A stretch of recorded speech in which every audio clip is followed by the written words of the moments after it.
And here are rosters, because of course this is the tiebreaker today, NIP versus WE, very important match as we were saying. So regardless of which way they go through, they will end up having, they will end up being in like the upper bracket, pretty much.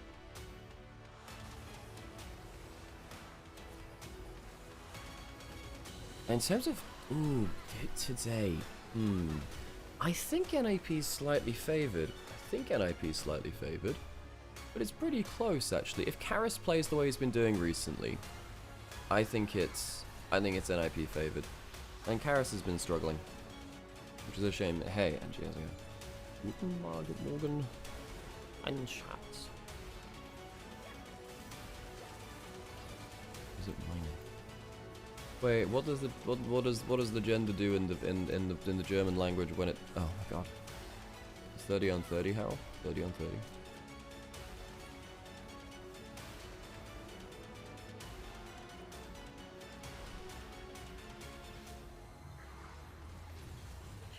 Could just go live anyway.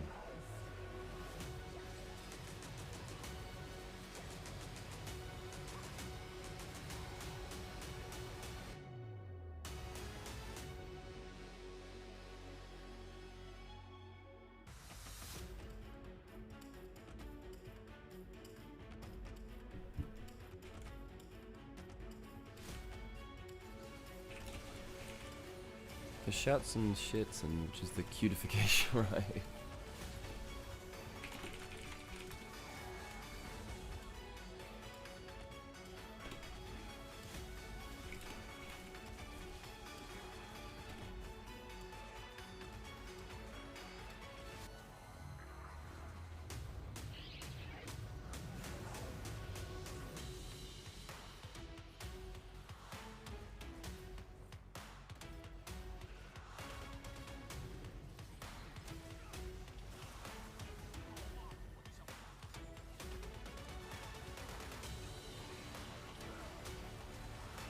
Okay, Sam's just out getting some coffee. He'll be here soon.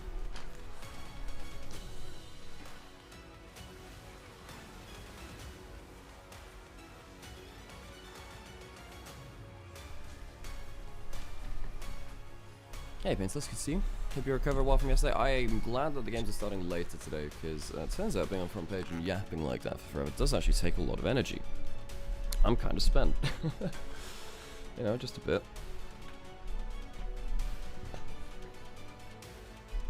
Yeah, so they've chosen Guon versus Monkey as the key matchup today. That makes a lot of sense. I think both these players are most important in their respective teams. Particularly Guon just playing heavy engaged champions. Monkey's played a little bit more brawling skirmishing. But for me, actually, the most important role is mid lane. I think that Care has been really important for NIP, of course, coming over from FPX last year. And then, oh, my stomach just growled like hell there, what the heck? But I do think that, what was I going to say? I do think that, gosh, sorry, my brain's just gone a little bit slow there.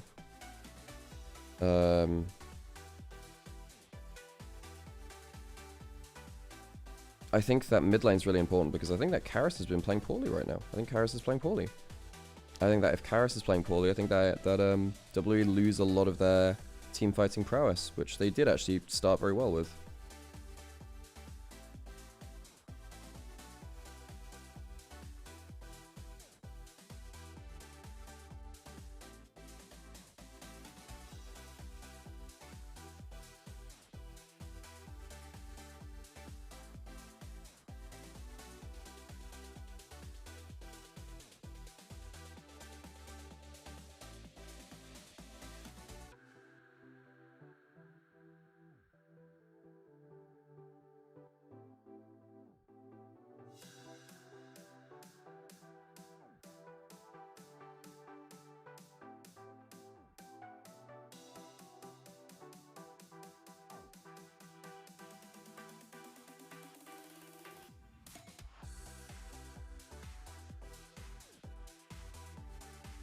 It's the online, yeah, this is the online take, yes, it's only the tiebreaker today, folks, only the tiebreaker. 您可以通过音速联盟客户端、掌上音速联盟及音速联盟赛事官网 LPL.QQ.com， 虎牙直播、哔哩哔哩直播、腾讯视频、腾讯体育、新浪微博、微信视频号进行收看。电视机前的召唤师可以通过百视通平台收看全程赛事。上京东搜“京东电竞直播”，赢千元耳机和游戏手办。穿李宁日进斗金系列，祝你峡谷稳赢，马年旺到飞起。开一局吗？开就开！感谢提供全场保护的杜蕾斯，今晚持久战力开一局。Sky Motor 手机电动，快人一步，稳赢一路。TCL 全屋智慧家电，峡谷英雄敢为不凡。2026 LPL 官方指定家电产品，更受电竞用户喜欢的能量饮料，醒神好喝，当然站吧。奥风电竞椅，职业战队的选择，想赢做奥风。Okay, closer to the rift we go.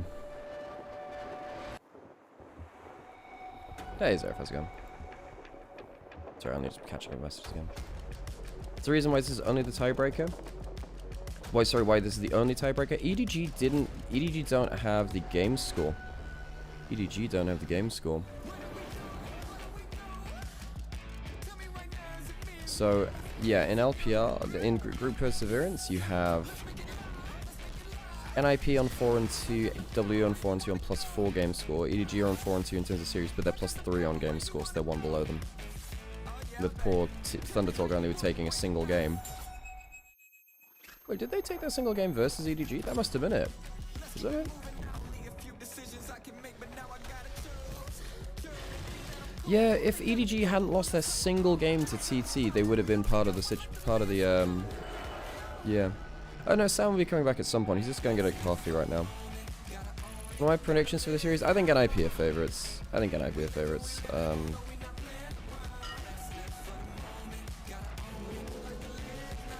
Panda Rule. Yeah, I think it's I think that junglers are fairly even against each other. But I think that yeah, I think that Karis is not on good form. And that really holds WE back, because he's actually a very important player to them.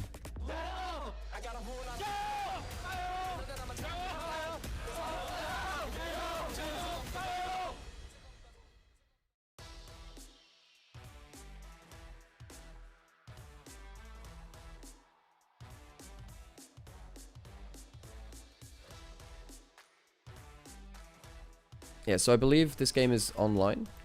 Rebuilding a streak. Hey, 30's damn good. Do you want a milkshake? The thing with milkshakes for me is that milkshakes often are just like really heavy. And like, it's kind of like eating a drink, you know?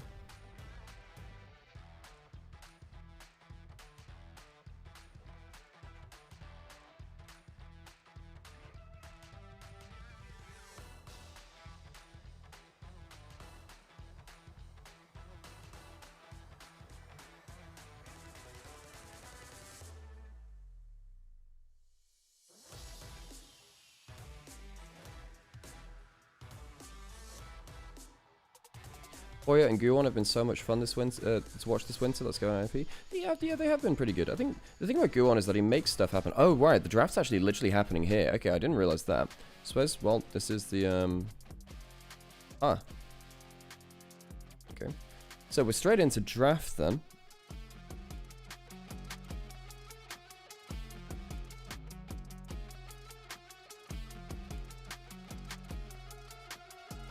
What have I done? I've done something wrong there. There we go, cool.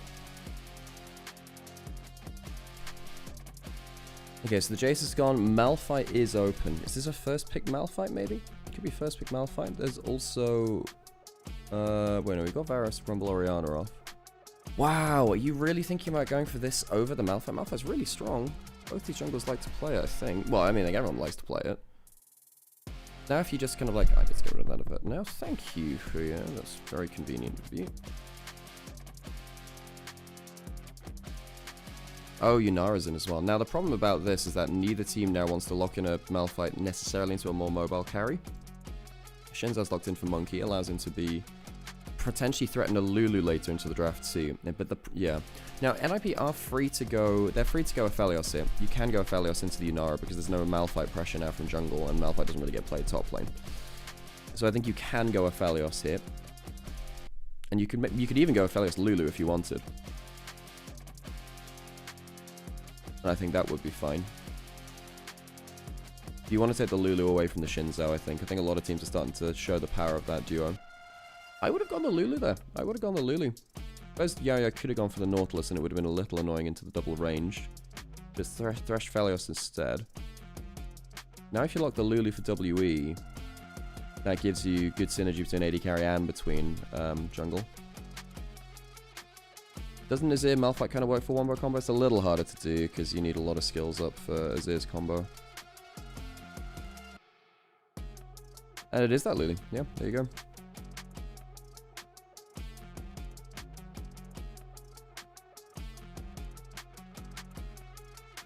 You got a Viper's Aphelios skin yesterday? Well, congratulations to you. It's a very good skin.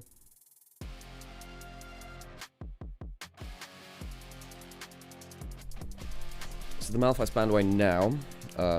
Just kind of tier listy jungle bans. I guess you ban away Pantheon or Wukong or Poppy. I think actually either of them are fine.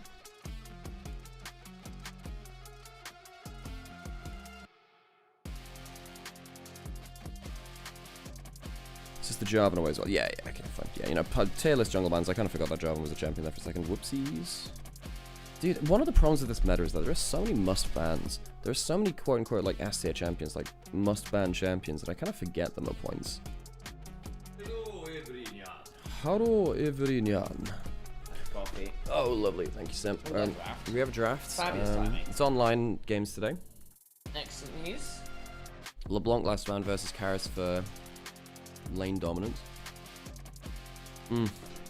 Really good coffee. Oh, It is, isn't it? we do have potentially the best coffee I've ever had in my life right round the corner from us. Very dangerous. It's very, very dangerous because, as we said, we don't like to talk about the amount of caffeine that we end up having here. It's the Ziggs counter. Okay, Karis going for the Ziggs. I was just saying, I think NIP are quite favoured coming into this match because I think that Karis has actually been quite poor. Really poor again. Which is a shame because I actually think Karis was very crucial to their success before. I want to remind people that Karis, as ever, is the streakiest player on the planet, I swear to God. Well, but the funny thing is, Karis is exactly the same on the other side. Karis being really good, but I would say that Karis was doing it in the LPL for years before Karis was. Oh, I know. So, funnily enough, both mid laners are like that. And I just think that Karis been on good form and Karis has not been on good form. Which is frustrating because, actually, as you said at the beginning of the year, he was looking really, really good. Yeah, I can probably change this. You can see how cozy I am today. Yeah. Alex is in raw coziness. I'm very cozy today, folks. Hello. Booty Gaming, let's go. So let's change the scene over a little bit. Let's move that up there. Okay. And it's the Qiyana for Guon. Okay, so you get Renekton and Qiyana, which is... So now Guon has that real burst threat, and there's a lot of squishies. In fact, he can pretty much kill everyone but Shinzo, who ults him. Are we debating a Gwen here? Well, they are. I'm not sure. Well, I have to say, you can run through Thresh hooks and a lot of other stuff too. Cube goes for the Gwen. I have to say, Hoya can occasionally fall out of the game too. And I'm just putting this out there. You've now got what used to be the old Thunderdome duo of Gwen Shinzo as a front line. Yeah. With the Lulu behind you as well to speed up. Like, again, Lulu's got 3 phenomenal targets to work with there. Reminder, folks, again, we just saw BLG yesterday have a fantastic Lulu game alongside with the Shinzo. Shun was really pretty spectacular on that. Yeah, so reminder folks, the winner of this technically goes first in group perseverance. We lost to EDG to force that scenario pretty much.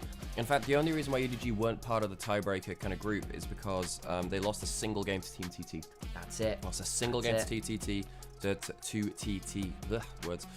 Meant that these two teams were on +4 game score. EDG ended up on +3. So TT's single win of the group stage ended up being incredibly impactful. And you know how hard fought that single win was, Alex? How was it, Sim? Right, guys, here's the draft. Ambessa, Jarvan, Orianna, Misfortune, Rel. Oh, mega wombo. Couldn't pull off an Orianna combo to save their lives. What, EDG couldn't? Yeah, no, TT, Oh, no, TT. TT couldn't. Oh, right. They were the ones with the combo. They just about won the game. But my God, did they struggle to get an Orianna combo off. It was really like pulling teeth. Yeah. So there's no stream set up on Onivia today, so I don't actually know what to do this. I don't have be having no thumbnail. We'll be heading into the Rift soon, I suppose, and we'll get to it. Exactly that. As we do head on, there'll be some gyros first, and then we'll start yelling and yapping.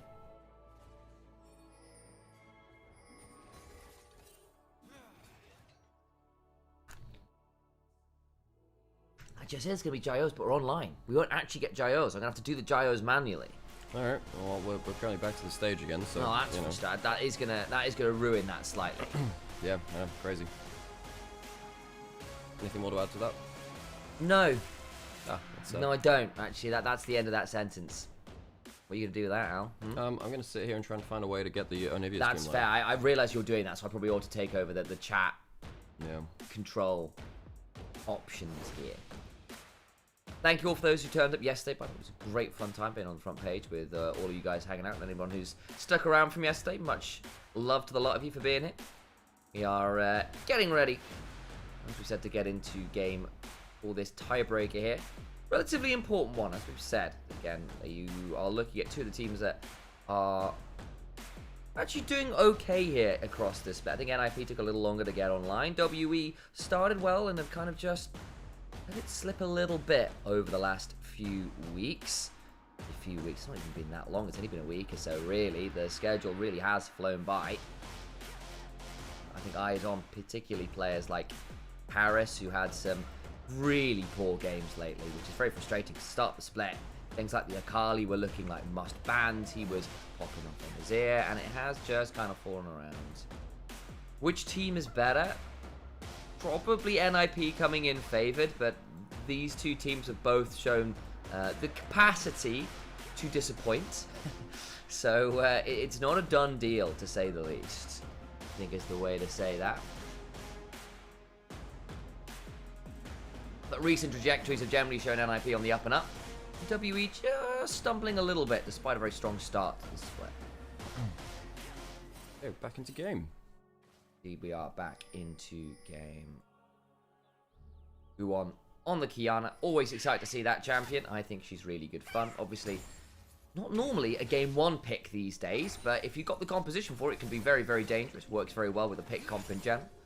Now, everyone's bringing some CC. In fact, there's a nice little level 1 hit, but everyone's got some pick CC. Even the Aphelios, of course, people kind of sleep on how good Gravden can be as a pick tool. Basically, point and click in a lot of ways. Just press Q when you have the mark on someone, and they have to sit there and be rooted, which can be really nasty with things like the Thresh, who's now landed 2 hooks in a row. Good going there from Jaw. Yep. Okay, we're now live on Onivia as well, because I found a way to janked it. Nice work. Jank it. I stole a thumbnail from something else with at least the right teams on it. There we go. Okay, right. That should hopefully have a little more positive, and then we'll hopefully be able to get to it. Ooh, that hook lands again. That's 3 in a row. Jaw's got the level 2. Will force a cleanse and a heal. They'll turn back onto the Thresh. But there's still a fairly good chunk there, and the Summoner economy looking pretty good there for NIP bot lane. A heal burn from Jaw, but that's the heal. The cleanse down from about now topside Guwon onto Cube, who does not have a hallowed mist to work with right now. So will be in some very unhallowed dirt when he is buried. Bot lane, Monkey has managed to wrap around here. Potentially look for a gank. Would be a bit risky, I think, so may well just instead look for a topside invade, because, of course, Guwon, with that topside play, meant that he was not, in fact, going to be full clearing. Got a good timing, did get the kill, but again, will lose his blue buff for this trade. Yeah, so we're kind of gaslighting Onivia's chat right now, because there's also an extra series of, like, IG top esports on the thumbnail, which is just not there. Yeah. But it's the closest thumbnail I could find, so it's just what we have. Hey, Kuko. Hey, hopefully. Oh, nearly stole it. Got a little one there. The fight's going to continue here. Nice little chunk there with the first right. Blast cone takes them both over the wall here. Don't think Monkey's going to want to stick around for the romp, although he is still there. The lane prio looking okay there, but overcomes the Thresh and the rest of the crew. Potential lantern gang towards bot side. Oh, the hook lands. That's got to be a kill. Guwon gets his first. In the bot lane. Yes, he got the first one in top lane.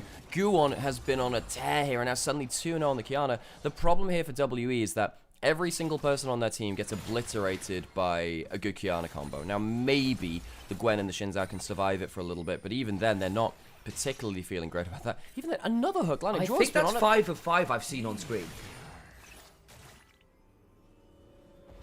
He's been really accurate with them. The recall coming through from Assume, see how much gold he can get from that. Does he go for a cull start, maybe? Goes for the pickaxe instead. Monkey trying to fight on Guon. He's upper level, though. That will help him. Yeah, again, the one thing that Guon has kind of taken as the price of his play has been the fact that it's given Monkey a lot of time to come and invade and cause a bit of a mess. Gets the knock up there, forces a flash, and Guon's may well have to give up this Krug respawn. No, it's going to reset and get out, but hey, the summoner is down. Okay, so Monkey trying to abuse the fact that even though he doesn't have the kills, he does have the XP. That's what he's trying to abuse here. Now, if you can get ahead of that enough, that will actually be a really big problem point, because already with the camp stolen away, he's going to hit level 6 first before Guon, unless something changes. He's got his entire own camps to go towards as well. Full top side, full bot side. The only thing not up is his red buff right now, and you can see actually the double Yordle combo of Ziggs and Lulu is warding out that bot side to try and protect those bot camps, because Guon will really like to get into the other side of the jungle and try and get some of that. He's only got, you know, what, 4.5 camps? That's really not looking great for him. Yeah, it's been tough. Again, at least the fact that his proactive ganks have been successful. Another hook from Jewel. That's 6, I think, I've seen on screen. I genuinely don't think I've seen him miss a hook yet. Me neither. That being said, I was looking at the other screen, so I had to sort out some stream stuff on this side. That's so true. I'm not as a reliable person here. See that Guon's going towards that bot side. I think with the hooks landing, Guon will at least get access to Krugs. Yeah. We'll see if he gets access to Raptors. I think Ziggs being around means that no, that might not be the case. But as you can see, Monkey clearing towards bot side. Potential now of, look, Draw could always just flash for something. Don't tell me he gets another hook from this angle too. If he lands this, then I think Guon kills actually. But doesn't find the timing. Yeah, it doesn't quite. Now topside, Hoya potentially in danger as Monkey is around. That could give some license to at least take the dragon on the other side. But with the wind becoming lightning, it's decent from Hoya there. Gets to slice the dice. And did get the stun as well. The needles come flying on through. There's the Dominus brought down. It'll cost an extra ult. But it's still a done deal. And WE get a kill on the top lane. And it goes the way of Monkey. Guon does end up getting the camp's bot side for this, but as you were saying, Monkey feels really happy on that. Well, okay, he would feel really happy unless this leads to a kill here. This could get pretty dicey. There's the heal. Everyone's waiting. Double flay. About having a bad time and goes down. Jewel missed. Or sorry, lands another hook. What am I talking about? The Severum Crescendum comes on forwards. The heal is required from Yao Yao. Does keep himself just about alive, but a 1-for-1 with the turret. The problem is who gets the kills and how. Even in death, Draw doesn't miss the hook. Even in death, good bomb combo onto Care there, using the offensive satchel as well, because he doesn't feel like there's anything he needs to be paying attention to. Care is keeping up in gold with Karis, though. He's completely even in farms. This mid lane matchup is actually completely fine. I have pinged Discord now, by the way, Zareth. Yes, and for those asking in chat, yes, we are live back again on YouTube today. Basically, when you're on Twitch front page, you can't have YouTube stream running, which is why we didn't have that running yesterday. And the spellbook for the Thresh has allowed him to get a TP, so do keep your eyes on that. Can sometimes lead to some shenanigans at this point in the game. Well, you know what they say, Sam. If you shenan once, you might shenan again. That wasn't actually once. I feel like that wasn't funny enough to have like a full laughter thing, but this is the thing I appreciate about you, Sam. You do laugh even when it's not actually particularly funny, and it makes me sound a lot more comedic than I am. It is a requirement. It is a requirement. Thank you, chat. Yeah, see, chat's also been completely conditioned into this too. See if Droll lands another hook here. He does potentially have the ability to land forwards. It's assumed to a decent spot. The Ghost's going to be popped there by someone. That will be assumed throwing it in. Gets the Moonlight Vigil. About does not enjoy the combo. Ow, the reset on the auto is coming through. Monkey's now down here, though, and it is a 2v3. He's got Chakrams. He's put down the central turret. Got Grab him to work with. That will allow for the root. Jaw gets to flay back. It might well lead to the death of the Thresh. Going to try and play this one out. Get some damage back to the Crescent Guard. The hook. Monkey's going to get caught under the turret. And they get one back somehow. Seb, you know in Counter-Strike we have like LAN teams and online teams? Seb, I wonder if Draw is just like the GOAT of online play. Maybe it's just the stage which is doing it too. God's coming bot side. They have the level 6, but here comes About. Oh, it's close to shield, but that will still be a dead About. They do bring down Assume. Alas, though, even with the polymorph, that's not going to keep About safe. He's going to try and get both. Can't quite do it. Yao Yao forced to flash. Yeah, it does get the extra summoner. Seb, Draw's just the online GOAT. What can I say? This guy... Show me this guy's player cam. Perhaps he's been replaced by Carrier. Let's have a look. What happened in the mid lane here as well? A bit of a satchel play. Well, he did end up getting away from the wall there, interestingly. Did he die for it? He didn't. No, he even splashed out. You know what? That's a pretty good escape, given the angle.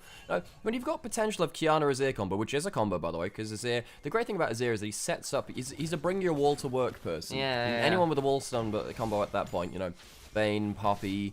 Kiana does get some pretty nasty stuff, even Bard, right, for the Q stun. One, that's the one. Guwon also going to be the first person to get a full item completed because he's got 4 kills, and as a result has a profane Hydra. Oh, yep, you know, he's invested in hydrocarbons.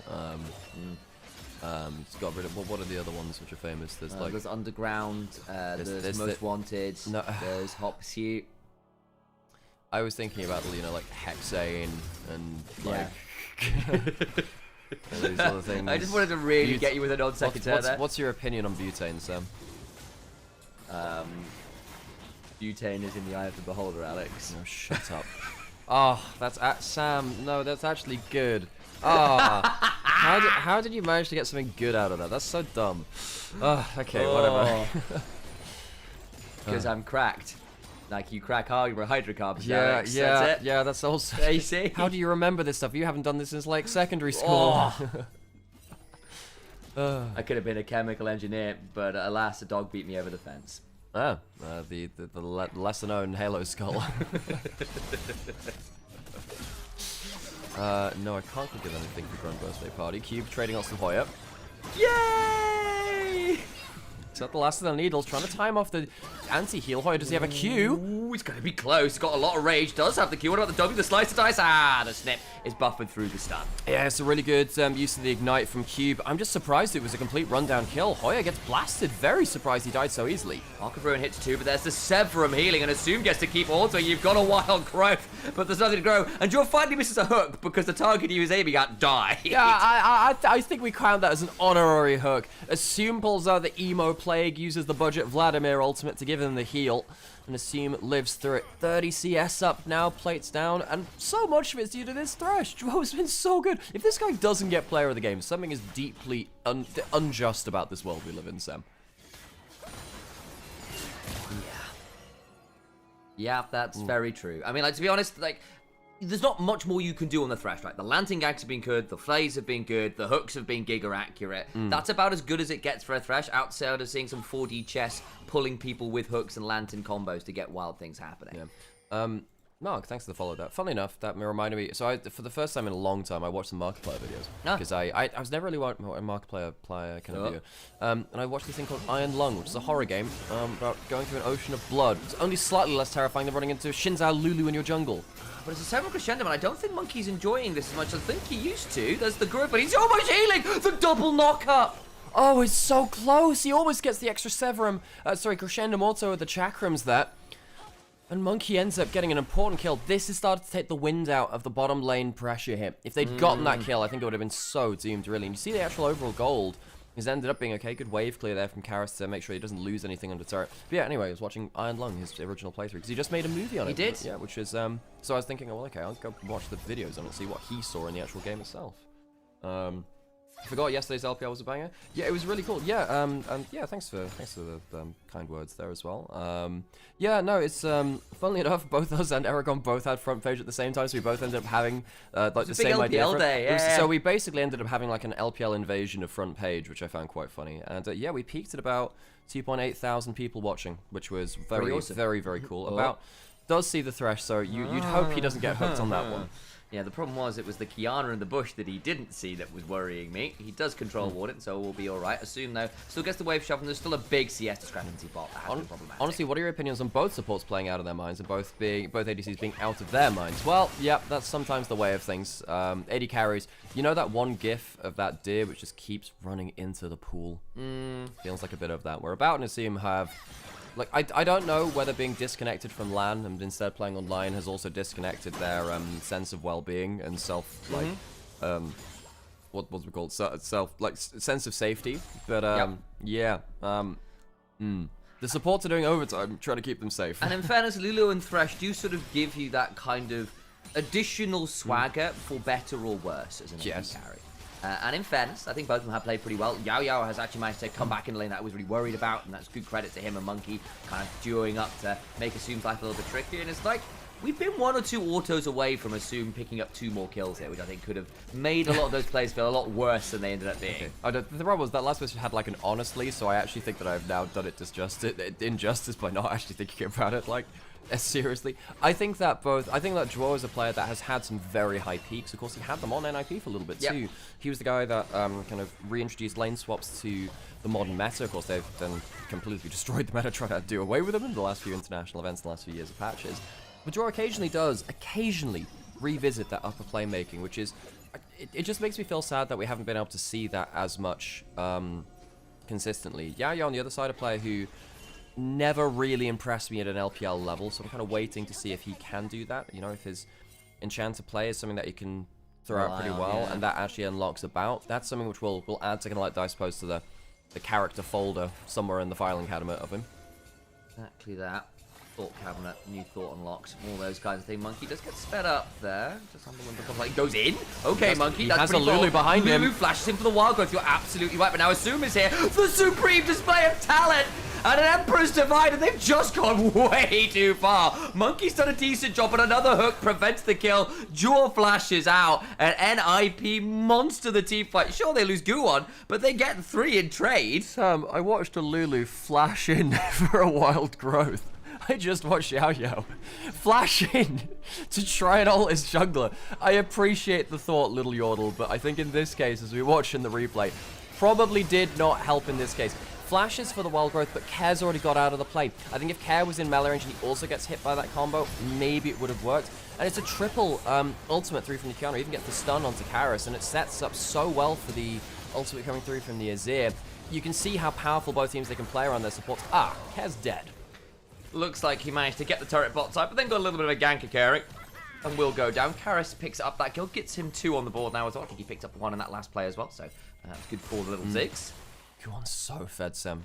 5 kills, 1.6k up. Hook finally misses. That's our first, I think, actually legit miss. Joao has been so incredibly good on them. He's got like a 95% accuracy rate on them. That's pretty good for a hook. The sentences have meant death on the whole, rather than just... Yeah, at this point, it's like it's a death paragraph. Oh! Flash misses the auto, not quite in range. Flashes. I think if he'd just taken the flash, he would have been so happy. They didn't quite get the reaction time. We'll call that an online diff. It's a ping diff, folks. But damn, really bullying about in the 1v2. Well, 1v1 there, really. Joao helping out just a little bit on the thrash. They are. Overcomes WE, but they will be walking through some very scary numbers. Guwon is here. Monkey needs to be quite careful, as does Xiao, who does not have the flash or the heal. Yordle is great at keeping other people alive, not the best at staying alive themselves necessarily. Assume can't quite get that satchel and does take a little chunk. After watching yesterday's series, pretty sure basically you say Bin and On, but then you get Tarzan, Shanks, and Viper to beat like the best Korean teams. I mean, I think I'm kind of holding my breath to see what happens with Bin, because, you know, he had that one really good game on the Ambassador. Yeah. The rest of the series is a little bit more mixed. Again, of course, if Bin ever gets back to form, then the question is open, right? Shanks was player of the series yesterday, I think quite notably so. Tarzan quite clearly best jungler in LPL. There were a lot of negative comments about On after that series, and I do understand the Bard wasn't great, but that's just... sometimes with On you have to kind of buy into the inconsistency, just hope that you high roll with him. Of course, this upper level is very, very high. Yeah, interesting that you choose that 5. I mean, I'm sure there's an argument to make for it, but right now, obviously, AL definitely leading the charge. Lantern, box, Monkey gets the knock-up, Assume gets slowed by the Lantern, Smite, rather, and then comes the Mega Inferno on about, gets that kill, and they can keep running. This is still the Shinzai with the Lulu behind. Gonna try and find some value with Guwon, trying to get on top of Cube, does get the Supreme Display of Talent. They've lost the Thresh, it's a 1-for-2 right now in the favor of WE. Oh my now god. with the Crescent Guard, and again, Shinzai keeps autoing. The passive value is obscene. He audacious charges in again. I think he can even stop the recall here, maybe, if he wants to. The Shinzao Lulu is beating out like an early game Renekton. That's not how it's meant to happen, Sam. Shinzao Lulu is really nasty. W doesn't land, but he had already used the E anyway. Karis could go up and potentially land a bomb in there. The game is still very even. Reminder of the stakes here, folks. Winner of this goes first in Perseverance and faces off against Invictus Gaming in the first round of the Night's Road. Now, why is that important? Well, because in second place, in second seed, I suppose, from... or rather, like, the top seed coming through is Top Esports, right? So if you go through second seed, you'll face off against them too. And Top Esports actually look very good. So you want to avoid that matchup. Winner of this gets an easier path through into playoffs proper. and these junglers are really trying to give themselves the leg up. That Xin Zhao Lulu is so disgusting. At the very least, Guwon gets one onto Cube there to get something back, but it's still pretty rough. And again, fortunately for Assume, there was kind of caught mid-weapon rotations on the Calibrum Gravitum. Not exactly the best survival kiting guns there, per se, at that point, once the Xin Zhao's on top of you. Yeah, see that Monkey again is just attached at the hip to Yao Yao, and you're like, we saw how much Yao Yao was willing to commit to the cause earlier by flashing into ult that jungler, but really Monkey now getting back into the game. I know he's behind in gold, it doesn't particularly matter. That's close, gonna have to go over the wall here. There's Cube behind, Guwon's dead. He's dead, about picks up the kill, and I'm just looking at the map now. There's no one even on his side of the map. You know, Kez there running back from lane. Big overstep from Guwon, and when he starts falling behind, that could be a huge issue, because as we said, Monkey might be behind in gold, but he's actually arguably even stronger in some situations because of the Lulu. I get, you see Monkey on the other side of the map, you're a 6-kill Kiana, anyone face checks you, they die, is the idea, but the Ziggs doesn't have to, he just sits 3 miles away and pokes you out, and there's a TP behind, so you can't even escape. Yeah. Yeah, we noticed that on stream as well with the, like, bar on Bard. That's a... Okay. The that grub one missed. Yeah, it did, but the grub spawned in front of him. What can you do? Again, Joy is my goat, my Thresh goat, my online goat, Sam. Yeah, we did notice that live as well. That went on Flash to try and get the Corky Q. Those the Renekton in the brush. That felt particularly bad. I didn't hold that one against him for sure. Yeah, again, that series yesterday, folks, if you didn't catch, BLJAL, very fun. Anyone's Legend walking away with a 2-1, securing first seed from Group Ascend, so they are currently, again, best team within the LPL. Clearly, now I think actually they were 2 series clear even with that one. BLG forced back down into second, waiting to see if they can scale up to their kind of super roster's intended goals. That'll be the plan, and again, yeah, that flash in the bush kind of sucked, it must be said. Yeah. It wasn't a crazy amount. Yeah, I mean, the vision control from Anyone's Legend in that game 3. I know we're talking about series which happened yesterday and whatever, and we should probably focus on this one, but folks, it's a really good series. It was. 30 seconds till Dragon now. Both Dragons have one Dragon apiece, and both teams are pretty even in gold. W, slight gold lead, do have the grubs as well. These fights should be even though, and that's going to be really fun. You know, we've seen all of our teams in Group Perseverance take series off of each other now. You know, EDG, WE, and IP were all 1-1 against each other. It was just game score, which should change the top 3. And of course, WE and NIP had exactly the same game score and head-to-head against each other, which is why we ended up in the tiebreaker in the first place. Dragon now spawning. And I'm looking at these next fights, and it really does depend about the terrain they choose and who gets into the play first. You know, if it becomes about Monkey dashing after various people, being whimsy, funnily enough, About's there as like a 2-item Nymaera, and I'm like, buddy, you're not the main carry now. It is actually the Xin Zhao at 2 items. So even though he's behind in gold, I look at Monkey and I'm like, yeah, he will destroy it. NIP choosing not to contest the Dragon, though. They're going to go towards top side instead. Do WE have anything to contest with? No, Ziggs is throwing a bomb in and 2. Can't really do that much about it. Might lose themselves the top lane turret. So WE, of course, one of the reasons they're so far ahead in gold is, of course, they have 4 turrets to 2. NIP starting to get some of that standing gold back. Okay, Baron up and available, worth noting. I don't think either team is necessarily going to rush it. Of course, you do have things like the Gwen. You've got a Thelios, Zir. Both pretty good at rushing those neutral objectives down with the right setup. Care, by the by, has gone for the Shadow Flame second alongside those Spell Slinger shoes. So actually, at this point on the Azir, you do really hurt the squishies pretty heavily here. You know, we mentioned it in lane, we saw it get that kill for Q, but again, it is worth noting, of course, the Ignite on the Gwen gives her a little bit more threat in the 1v1s, even if she doesn't get that crazy teleport shield. But I am glad to see a little bit of those non-teleport summoners being run top lane here and there. Go going into the bot side jungle. Of course, go on individually, still... Oh my god, he's got 3.5 items, man. He's very scary. You know, we've talked about Monkey being very powerful because of the combo. In the 1v1, though, oh, I'm so sorry, Cube. If you don't get a good W reaction here, it could be death. Smite face check. He does. I think he's in a very bad spot. The flash on Guwon. Doesn't want to try and look for it. Yeah, it's actually quite hard. If he reacts well and just puts the W furthest away from you, you can't... Well, even if you just press the W, you can't press E on the Gwen. So you can't dash in, so you'd have to be able to W into the wall or flash for your ult. It's actually quite hard to get onto the Gwen if they react well. Oh yeah.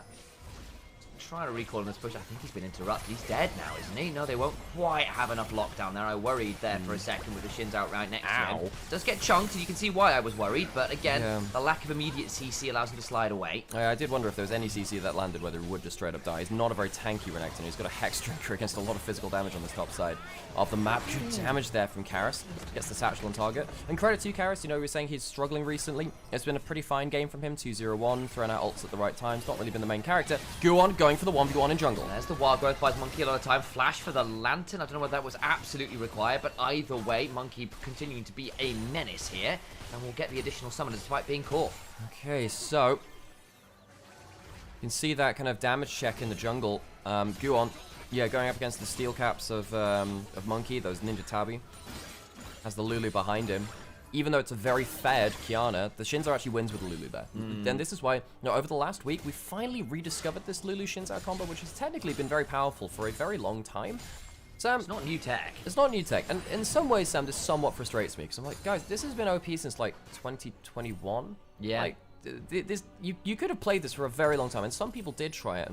But, like, you know, some teams tried it, didn't quite master it, and then they had to go figure out how to play it. And enchanted lane swaps were risky, and all those kind of things made it a bit harder because you couldn't, like, apply the pressure from the lane that you'd pick him for in the first place. Baron's now started. NIP, I mean, they can look to throw the Thresh over the wall if they want with the hook. Go on, coming over. One is also here. Indeed, as you noted, let's try and get in here. There is a supreme display of talent up and available. The hook goes wide this time from Jor. So to get into the pit, the Crescent Guard is down. Mega Inferno Bomb does come on in. Cube slides over the pit, into the pit we go, and Kiana steals it. Guon, important step. What about the fight after his Monkey goes over the wall? He is such a problem. Assume with Severum Infernum can try and trade this out with care here. The shuffle away means they do kill off Monkey. Yeah, Monkey goes a little too far, but they were trying to look for exit kills, deny some of the Baron buff. It's a great steal from the Kiana, who does it themselves. WE, you had to keep the jungler away from the pit. Going for a flip that might actually cost you first seed in this group. That was really not great. I don't know what else to say. You try to start the Baron up, you've got the DPS, that's not the issue. You've just got to keep the Kiana out, and you don't. And NIP now have just a God-given gift here. They'll be able, remember folks, they're behind in towers, but pretty much even in gold. If they get those towers, they'll start slingshotting ahead. Dragons in a minute, Baron will overlap with that. That will be really important to deny WE their third dragon and a threat of soul later. So we'll look back at the steal again, because one of the big things about this comp from W is that they don't have a great amount of CC. Now, Gyorn just hops over, nothing stopping him, just gets in. You don't have stuff like Leona, Nautilus, Alistair to just instantly CC someone, and I think that's really working against them here. So you can't really lock down the targets to keep them away from the pit. And then Monkey tries to get some more and then just gets shuffled away. And the thing is, Shinzao doesn't heal if he can't auto-use, so the Emperor's Divide can be quite annoying for him. Yeah, I really wonder whether WE should have looked for a harder turn. Just going for a flip like that, it's a flip in the truest sense. You don't have a great smite secure. Here comes Guon. The Death Sentence goes wide this time. The Wild Growth, the double knock-up. Guon just going to Supreme Display a talent back. There's the Mega Inferno Bomb turn around. A lot of ults. Can Hoya get over the wall here? He can! That's a lot of damage from this Renekton, who's really hunting for more. In comes the rest as Care slides in as well. And the Emperor of Shurima makes his will known. Will slide over the wall with Hoya, and the hooks just lands this time onto Cube for play after. That puts the Gwen in a horrible spot. The ult, the Moonlight Vigil lands and allows Assume to get more moonshots off. And then IP find more kills in the fight. They keep all their members alive. Yeah, WE wanted to get some kills to try and stop the Baron push and stop the Dragon going over. If they didn't find a fight then, NIP would slowly kind of crush out the game. But now they've doubled down on it. They'll lose 3 kills. NIP get the Dragon. They'll get some extra turrets across the map. And this is where the game really starts to fall apart. Hook misses. Monkey says, right, I'm in a choke point. Lulu's behind me. Now's the time I fight. It's not bad from him. It's just no damage is in position at that point. About isn't in distance to get any damage down, and of course the Gwen is still on the way. They're not close enough to the play, so while I don't think Monkey finds a bad angle for himself personally, I think for the team they just weren't in position. Hoya just about managed to slice Dice out and dodges those needles. The hook landing there is such an additional point of pain. Again, still, guys, Draw is still my MVP for this game. Like, this Thresh has been really, really insane. Really enjoyed watching his Thresh play. Reminder, folks, that this is being played online because it's kind of like the extra day added on to the schedule here. Monkey does get the spell shot off of Care. He doesn't like that, though, does he? No, there can be a binding eclipse which can allow Guon to go forward. Throws out the edge of Ixtal. Won't force something like the Supreme Display of Talent. Monkey's still left at 20% HP, not having fun there. And Hoya is now very scary. Tiebreaker Shojin gives him a lot of DPS. Yeah, given how poor his early game was, that last fight was exceptional from Hoya, flashing into 3. Doom will go down. The death sentence allows a response to bring both AD carries into the dirt. Yeah, I think that About knew he was going down, but getting one against the grain there feels pretty good. Hoya pushing in this bot side. No, About, fair play. Gets the extra buffs up from the Lulu behind him. Nymaera Lulu and Shinzao Lulu, both very powerful duos, and you can see why that. There we go, Edge of Night. Now complete for Guwon, makes him a lot harder to bring down. 3.5 items for Asun, not far off. In fact, it is 4, in fact, for About, who's up 1,300 gold. If there is a win condition, look, at this point of the game, Nymaera Lulu might do the work as well, assuming you're given a platform to work with.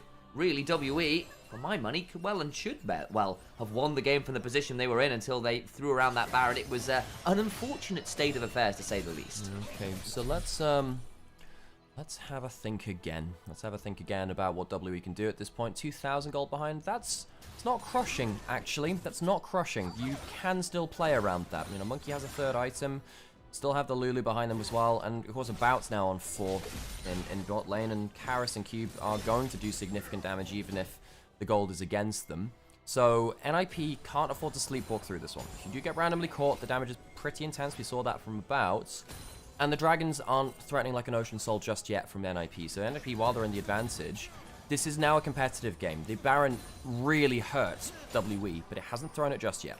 We'll note, however, it has earned Care a death cap. Now, he is really scary. We've looked at a lot of other members in this game, but I think Care quietly been doing some fairly good DPS here, and that death cap in with a Shadow Flame and the rest of it could be pretty damn scary. Oh yeah, we'll munch on that cannon minion there. Both these top laners had their moments, but it's not really been about them so much as them getting caught every now and then. Speaking of... Yeah, I mean, that is a pretty scary Kiana coming down. No one's coming to help the Gwen. Yeah, not bad healing there from the threaded volley. That's where I got threaded volley from. That's Talia. There's no volleys to be found here. This ain't tennis. Not bad work, in fairness, from Cube. Yeah, the W was just at the worst possible timing for Guwon coming into the lane. He's like, aha, I'm going to pop this. Resist if I Renekton in melee range, and then Kiana comes around the corner and you say, I can't dodge out the skill shots anymore. That's a bit of a problem. Guwon has had a massive impact on this game. You know, the Kiana got very, very far ahead very early with ganks in top lane and in bot lane. Yeah, again, you know, been focusing a lot on draw because he's been really good, in fairness, but Guwon, another key part of this team as well. And I have to say, the reasons why I thought this game would be NIP favored, or this series would be NIP favored, they've been winning, but it hasn't been for those reasons. Baron's now started up, about half HP. Now, that's his Zigzag coming through to chunk them out. Guwon's quite low HP, you know. He is quite, but there goes the Baron. Another Death Sentence lands. The Moonlight Vigil comes on forward as well, and that means a lot of moonshots. In goes Hoya. Monkey not having fun there. Another Death Sentence prevents him from doing too much as Karis has to flash away from Care, who throws down a soldier with the Arise. Won't have an opportunity to slide on forward. About tries to get something at the back end of the play and just can't. That's some pretty insane damage from Assume, actually. That triple ult onto the backline kind of stopped the team fight before it started, and I think this will be the end of the game now. NIP took the earlier Baron steal and will turn it into crushing map pressure, which W have not really been able to fight back against. They haven't had a good fight since that Baron went down. No, not really, and that is just a problem, isn't it? You know, I think in another world, they don't give up that Baron. I think they're still fine around playing about Shinzao jumping forwards, the Lulu getting the random extra CC actually with the wild growth onto the Shinzao to allow the Ziggs to one-shot the first person into the play. But I think as soon as that Baron went down, went over into the Dragon, they didn't have the vision control, didn't have the lane push. And that they're going to be really haunted by that Baron. Some games are just about throws, and sadly, this one seems like it is a little bit about that from that big objective earlier. Dragon goes down. NIP find themselves up 5,500 gold, Soul Point. Very firmly in command of this game at this point. 2,000 gold as yet was playable. This feels significantly less so, and unfortunately, the power of things like that Shinzao Lulu just doesn't feel like it's really as strong anymore. You're not really getting to survive through to heal anymore. The drain tanking isn't occurring. Yeah, and while you do have the Lulu busted behind the Nymaera as well, when you get to this point in the game as the Aphelios, even if you jump up into him, he can just one-shot you. That's one of the great things about the Aphelios and what he's played into Nymaera is that he's one of the very few AD carries that can out-DPS you in the straight burst fight as an AD carry. Care has that tower behind him. Got that kind of like little base tower behind that, level 18. Very happy to walk up with a crazy amount of damage himself, actually. Shadow Flame and that Death Cap. You've highlighted that one before, I believe. That might have been zoned out. I did, yes. Okay, well, I'm glad I trusted you to have highlighted that before then, and he will be hurting. Monkey will try his best here with Cuba. And again, you do still have a Gwen at 3 items. You've got a 3.5 item Ziggs, 4 items on the Nymaera. It's all there, assuming you've got a platform to work on. The problem is diving in right now just feels like a bit of a, no pun intended, death sentence. Now again, it's more like a paragraph at this point. We're going to, like, write a short novel. Jumps onto by about, pops the ult. Flash. That means Gu1 will come away from the blue buff. They do get that additional summoner, I suppose. The problem is it's going to cost them a mid lane inhibitor turret, and possibly the inhibitor as well afterwards, as Hoya is going to ult there. I don't know what the cube did as well. Doesn't look like it. The needlework's still available. Lantern out of the base for Assume. Yeah, Hoya, I think, just trying to keep Cube, keep him true to this bot lane, so you can't leave anywhere else, and I get to keep pushing in that wave as well.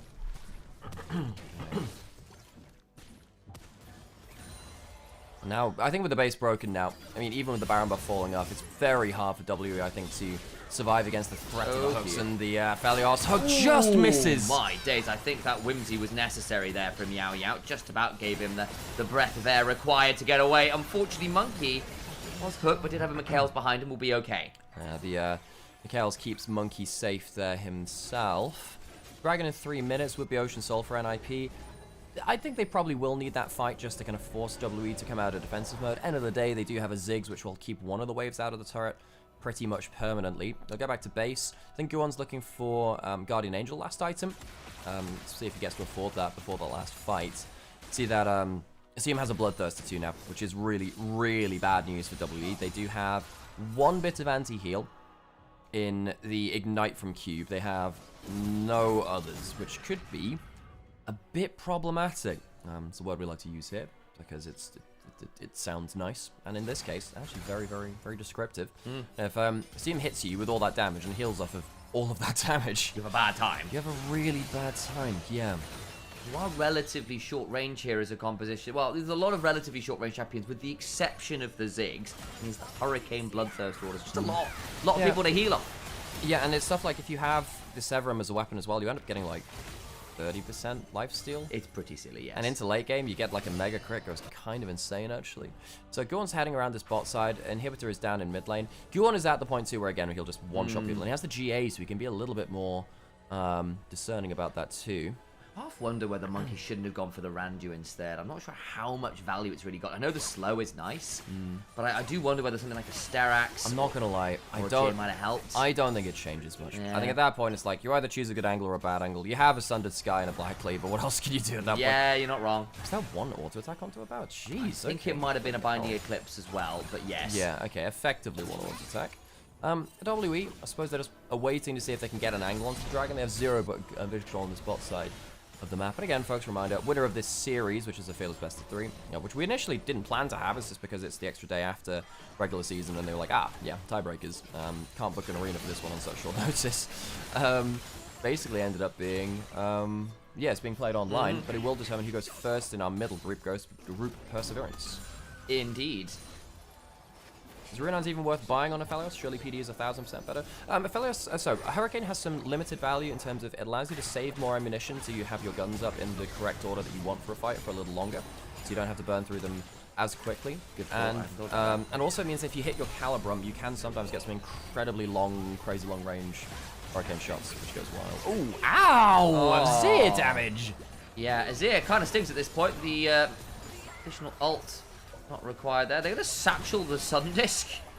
They are. They are. They needed to push up mid lane. Now that's sure something. Oh, Monkey gets wild growth and it means absolutely nothing. Care gets tagged by the outer ring of the Mega Inferno Bomb, but nothing else. The Needles do not pick up the Scuttle Crab, and Monkey sees a Monkey don't. I mean, WE bring a wild growth and Go on brings a lawnmower. They just cut they just cut all the plants down to size. It's the pesticide combo. NIP will end up taking Baron through that. They'll go down towards the bot side of the map, courtesy of a Lantern as well. They'll get themselves the Ocean Soul, and that will be victory lap enabled. I'm just not sure who face checks this game from WE at this point. Anyone who goes in dies a horrible death, and Kiana is real scary at this point. And look, personally, I'm not blaming Monkey in this game. I mean, the Baron flip earlier wasn't great. That's the bit which is a team call, but then beyond that point, it just felt like The Xin Zhao, even with the Lulu, just gets burst out and you can't play that combo anymore. But who else walks forwards? It's only the Xin Zhao that can walk forwards, maybe really. the Gwen. But she wants to be coming around on a flank. Yeah. So I think Monkey just ends up being like losing game frontline scenario. Sacrificial Monkey. Sometimes you see that on stuff like Leona Nautilus. I'm not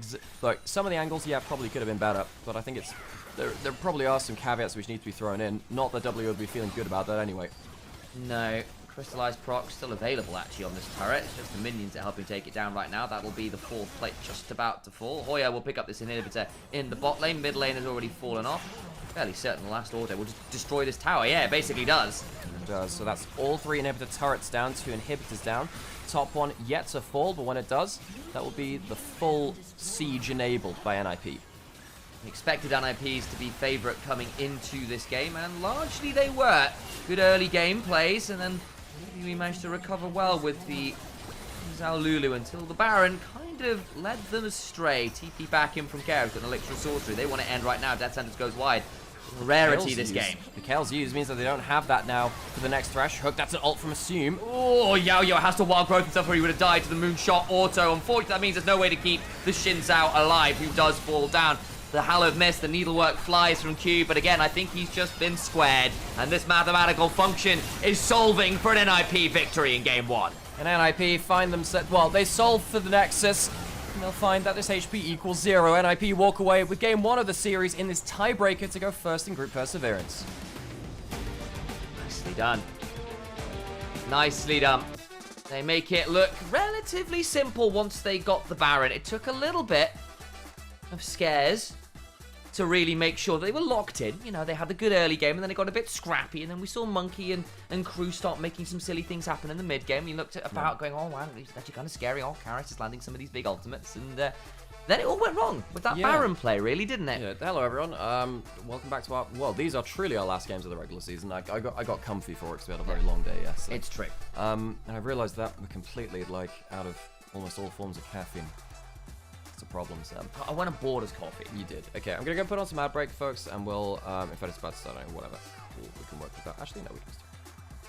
So at W is just if About gets a good game, they win, or else they lose. Normally, I would have thought it's about actually Karis and Monkey. And Karis was fine that game, but yeah, I mean, this game About did not have an easy time with things. He struggled. Yeah, I think part of that is like I'm not that convinced with About as a player yet.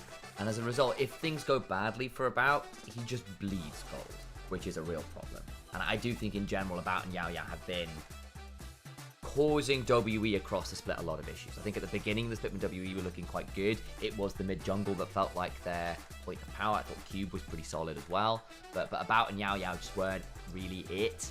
Arguably About more than Yao Yao, but I think it's, you know, 6 dozen, 6 of one, half dozen the other. That's how that phrase goes. Yeah. 6 a dozen. That's not. That's the phrase very shortened. But yeah, I think this game. It was a good recovery from WE after the early lane, bot lane went very, very poorly. How many hooks did we see land? Not enough. No, exactly. And then the fact they did manage to come back with some good sort of like aggressive Xin Zhao plays. The fact that actually Monkey didn't allow Guwon to just gank for free in the early game, because actually there were some very aggressive early ganks from Guwon that were returned relatively well by those very aggressive invades off the prio. You know, I don't think the early game was necessarily as decisively one-sided outside of that bot lane. But once they did get the lead, you've just got to look at that Baron play. Like, you can't allow that flip to happen the way it did. It was pretty unacceptable, really. I miss the Monkey Vampire duo. Yeah, I do too. I mean, they were a very fun combo to watch in terms of they'd always go for the aggressive play, and I think they were actually very good team fighters. They're very good team fighters, and I appreciated watching them play. I need to go for a break real quick, Sam, and I'm gonna go seek in search of caffeine. Okay. So I'm gonna leave you with the stream for. That's fine. I will keep an eye on things. If you want to go acquire some caffeine, please do. I'll try.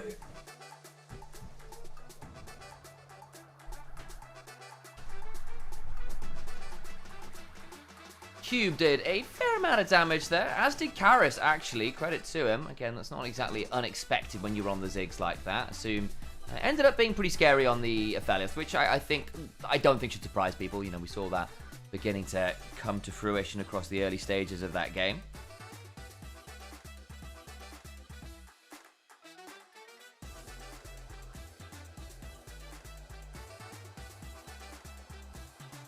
What's my favorite German snack? It's a good question, actually. I think I just like the German Kaffee and Kuchen tradition is just great. So a lot of good German cakes to go with coffee. Pretty much any and all of them are pretty excellent. I know that's specifically traditionally German, but you know, I think that counts.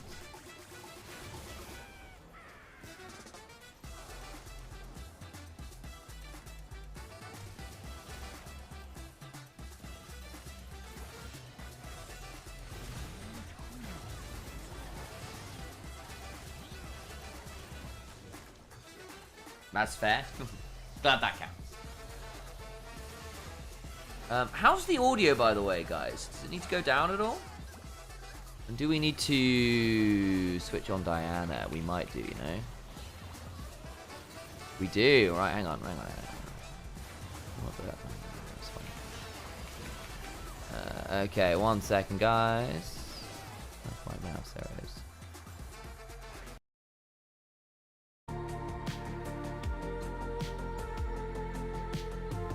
Good, fantastic. Again, it's online, so things are a bit different in terms of volume mixing. Thanks, Sheriff. Appreciate you. Thanks, Sylv. Let me put up the other chats as well, so I can see everyone.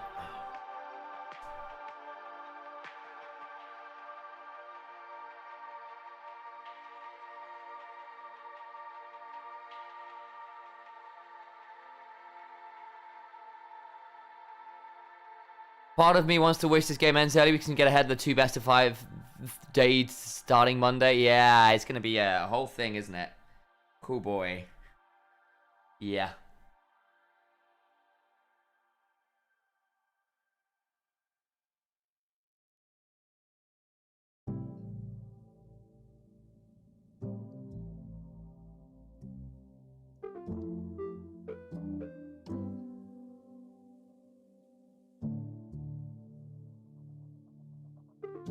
Do we have the Wild Rift games today as well? I don't think so. I think it's just an extra day. The Wild Rift games were just for yesterday.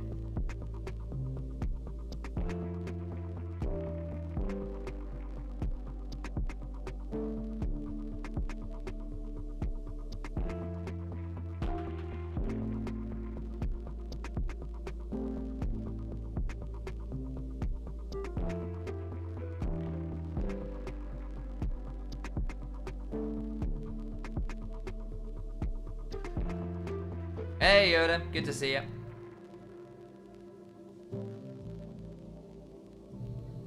Yes, Harold, what's up? Harold, you left your hat here, by the way. It's been here since the first time you visited.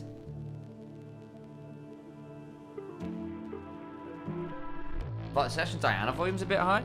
Okay, interesting. Drop that a little bit. There you go. Yeah, I realised. Sorry, Harold. We should have brought it with us to CJ's. My bad. Kind of spotted it on the floor in my room.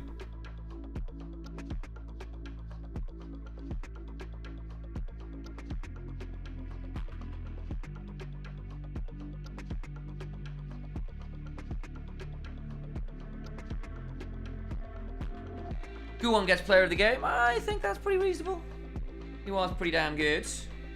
Although, actually, no. Jaw should still have gotten it. I mean, don't get me wrong, the early ganks were cool. But I actually think Jaw was significantly better. Taking off hats in each other's rooms. I know how uncouth. I know. I know. How could we?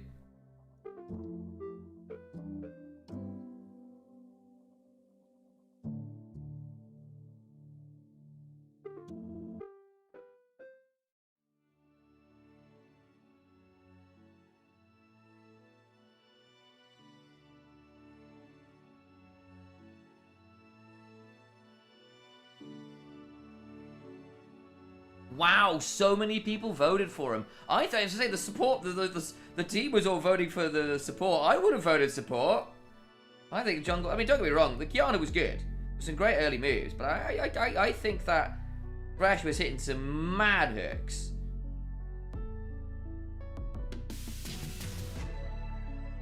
I am well surprised by that. Oh, thanks, Sheriff. Oh, I appreciate that a lot. I am actually well surprised.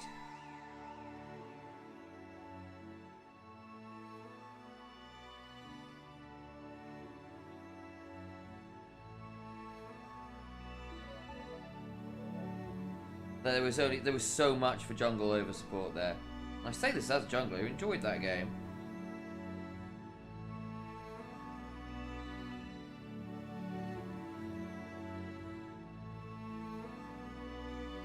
Into the ads we go.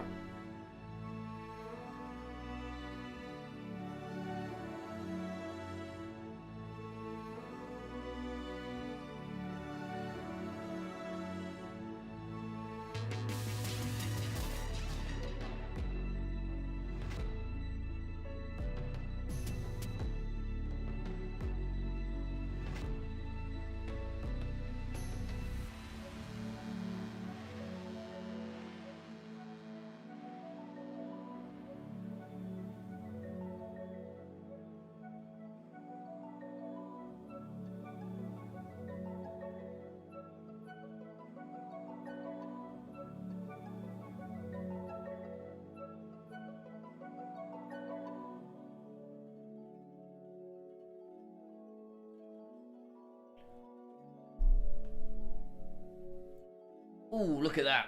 Fancy planet. Ooh, isn't that exciting? Wow, planets. Yeah. Oh, I'm kind of here. I'm just like chilling out a bit. Not gonna lie, between games.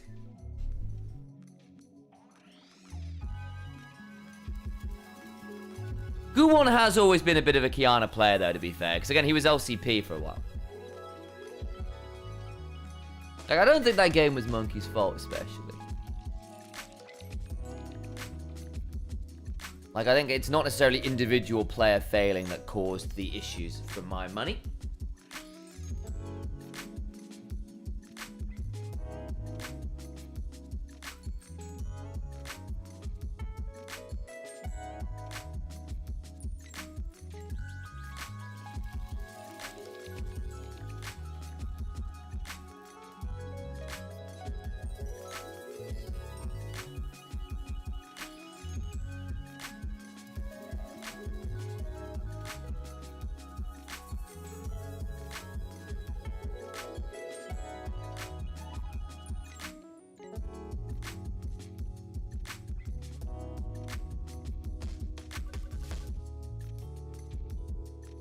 Reminder again, what's at stake with this one. You win.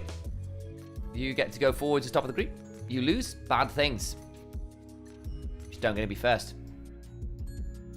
The Shy combo and Riven is still there. Did you guys see the top 20 LoL mechanics video? Azir Revenant Shuffle. We did see a Revenant Shuffle on stage. Alex remembers one. So we have seen a Revenant Shuffle. Kidnap combo, I vaguely remember as well, where you kind of go in and then you kind of drag someone back with you as you go. The Shy combo on the Riven is still there. Yeah, I can see that one. Yeah, that's a pretty nutty combo.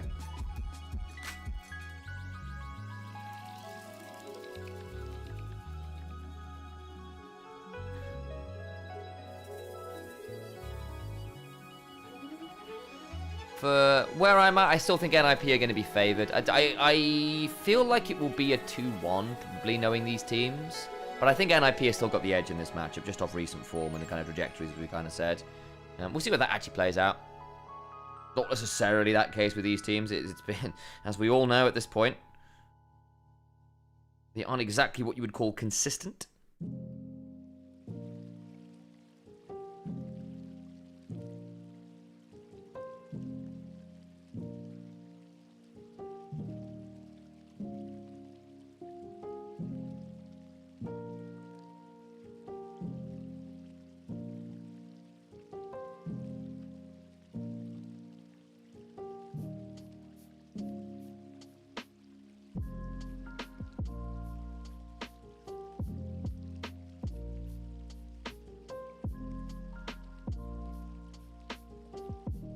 The top teams choose their opponents in the first round, or was it just by order? I think it's order for Knights Rivals. And it is Knights Rivals, by the way. It's been confirmed. They tweeted it out. It's Knight Rivals, not Knight Road. I'm pretty sure it's that way around. I have now confused myself slightly. But yeah, we weren't sure if it was Knights Road or Knights Rivals. Apparently, it's now Knights Rivals again, so we'll wait and see.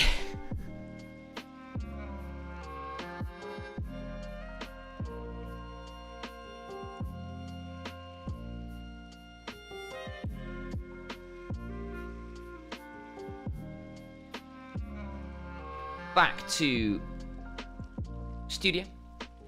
Should be getting towards draft relatively shortly. Again, because we're online, we don't have to deal with the transition to stage so much, which can make things a little bit smoother sometimes.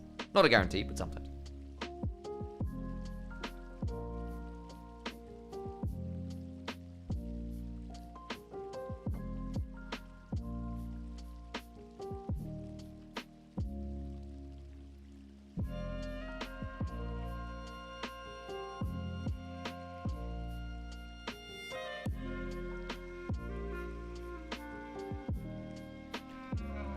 Top teams choose, but they choose to go into order to be polite. I could see that is the thing. I don't know whether that's actually true though. So I thought, let me double check.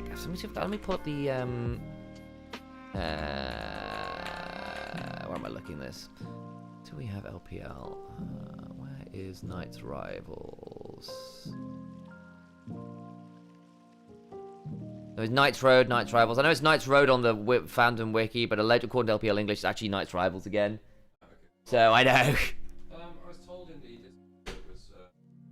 No, I was too, but then anyway, I don't know whether they've tweeted out and they've tweeted it wrong, someone. But either way, I'm not sure.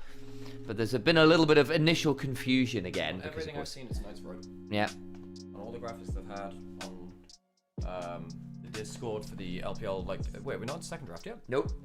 Wait, really? No, we just got back to studio. It's a very long time between draft. Oh, did I? Yeah, you got to see my free legs. Sorry. Wow. Damn. Spicy. And let me check. Yeah, only because I saw something in the LPL English Discord today. And we're into draft now, actually, in fact. So let me. Well, so actually, funny, yeah. So in the LPL co-streamer Discord, it's called the Knight's Path. So it'd be closer to Knight's.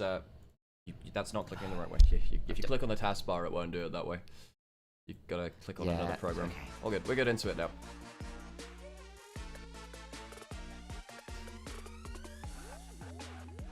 Rise looks like the first pick. And interesting, it will be blue side first pick. Yeah. Thank Yeah, you, so as far as I'm aware, it's Knight's Path or Knight's Road.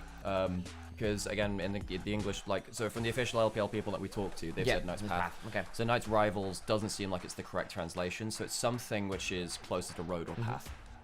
I mean, that makes sense. It was just I saw something in the LPL English Discord saying, they changed it again. I don't know whether I misread it or whatever. It was always that whole thing. Rise wasn't first picked, and then they went towards the Varus. Mundo banned away, interestingly, from Monkey, who has been one of our better Mundo players. That and the Trundle he's kind of had as a back pocket thing there and then. Yeah, I mean, I haven't... Okay, if it has been changed, I haven't seen where it has been changed. That Varus... About's been good on the Varus, but then again, I feel like if you're not good on Varus as a pro AD carry right now, there isn't much hope for you. No. Varus is like the best AD carry and has been for the last 3 years. I think ever since like 23, Varus has been the best AD carry in the meta, really. To the point where I'm like starting to get... So I'm doing this video on like top 10 AD carry champions of all time, marksman champions of all time. Like, oh my god, Varus just keeps getting stronger. Yeah. How has this been allowed to happen? Now, funnily enough, folks, Varus will not be #1 in that list. You'll have to tune in to see which one ends up there. But Varus is definitely climbing the ranks. I'm curious to see what you'd have at the top. Sam, don't you worry. Is it a peak power? Sam, no, this is about, it's a difference about longevity and peak power. It's like a combination of all things, right? Because, put it this way, Sam, while we don't have Incineroar to really, like, change things up in the way that Wolfie is, Sam, we do have a certain champion which finds a way to break every given meta. And quite fortunately, that one will be in this list. I think you can spell it out for yourselves. Yes. No spoilers. So we've got the Rumble, Varus, Talir. That's a good combo from WE. You get the global to follow the global of the Rise. I think that Gangplank has been criminally underplayed. I really want to see Gangplank played. I can't believe that it hasn't really been played so far in this meta. You just run Exhaust and win the top lane versus the Rumble, by the way, guys. That's just how that's the way it works. But no, they're going to go towards the Bard. Jhin Bard, very good CC combo bot lane. You've already got the Talir, the Varus, the Rumble, big teamfight skirmish comp from WE with a fair amount of sort of global access there with the, obviously the Weaver's Wall, but Rumble Equalizer, not exactly short range either. No, it's good long range follow up that. So now both teams are actually quite artillery focused, you know, in terms of the Jhin Bard, and then you've got Varus Rumble, but then you've got like these mid laners which are more for set, more for like turning up to the play. You just need a little bit more CC on both sides to kind of form a really nasty kill combo, where effectively someone gets hit and they just immediately get chained into death. No junglers picked either so far, so presumably they're going to get followed into this too. Malphite on one side, Leona Nautilus on the other. That's the one.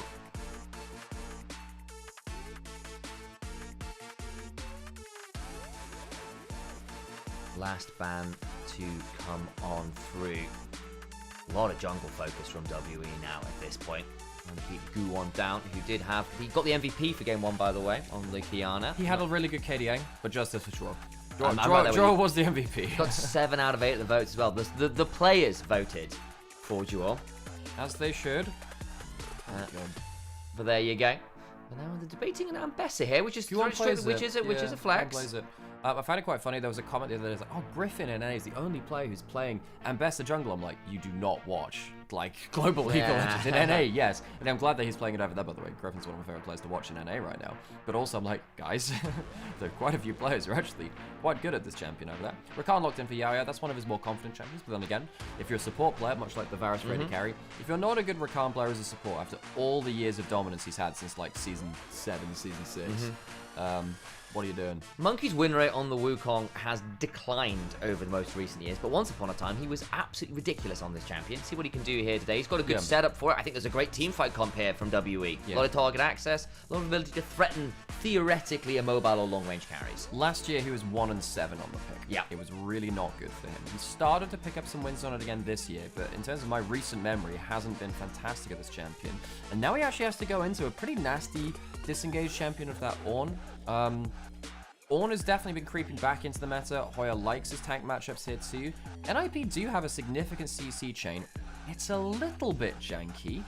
Like, everyone's dealing damage at different ranges. You know, the Rise is different. So, well, the Ambassador's much shorter range, but then you've got the Rise is like mid-range, and then the Jhin is long range, and the Ornn's trying to like bridge the gap between all of them to pin someone in place so everyone can get there.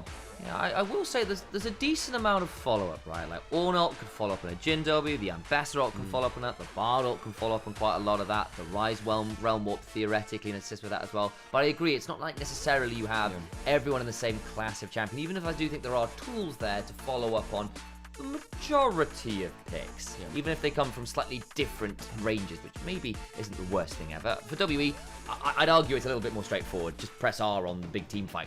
Great. Definitely helps. This Guwon kid is a bit of a carry, yeah. Of course he played a lot in the Ambassador jungle last year on DFM because he was in the LCP. Joined one of the most famous minor region teams of all time. Of course, now they're in a major region at Detonation Focus Me, one of the Japanese legendary organizations. And yeah, the Ambassador was one of his calling cards, really. Of course, before that, he was on T1 Academy, and he was really quite vaunted. Vaunted, is that the word? Vaunted works, yeah. Yeah. He was praised quite a lot coming out of the academy scene. Had a bad first year in post. This is his second year. He's hoping to improve upon that. We'll get onto that rift, and we'll see, of course, he can lead his team to victory here. To the rift we go. Of course, there will be no Gyos, as we are online. Alex, I'm going to leave you very briefly with this, so I may decant my tea. Yeah, put it into the cup. Oh, that's what. That's actually. But it would leak possibly. No, it's Sam, it's Sam. So It literally. stupid. Sam. You're so right. Sam, you're just there like, oh yeah, but I'm gonna put this liquid into a cup, but the cup might. Sam, it just held a coffee in there. It's a paper cup, but yeah, no, you're right. I know. Sam, if I didn't think this through. You're right. Sam, put the damn tea. Oh, I just. No, no, it's fine. You're right. I had a moment, Alex. I sometimes am. You know, on rare occasions, I can. That's very reasonable. I hadn't. Okay. Yeah, no, that was.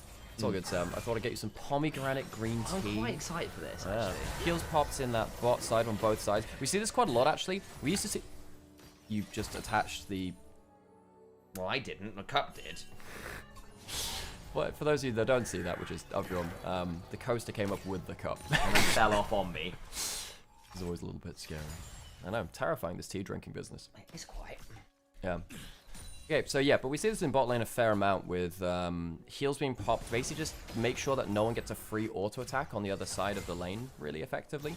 So giving up an extra auto attack in the early levels, particularly with stuff like Jhin, with double range, because of course if you're doing double range, then actually both of them have that heal move speed to potentially get an extra auto attack off. So you can get yourself an extra like 100 damage on the enemy target, both of them auto attack the same person. So Chinese bot lane 2v2 tech has basically been, yeah, you heal to get that extra auto attack in the trade.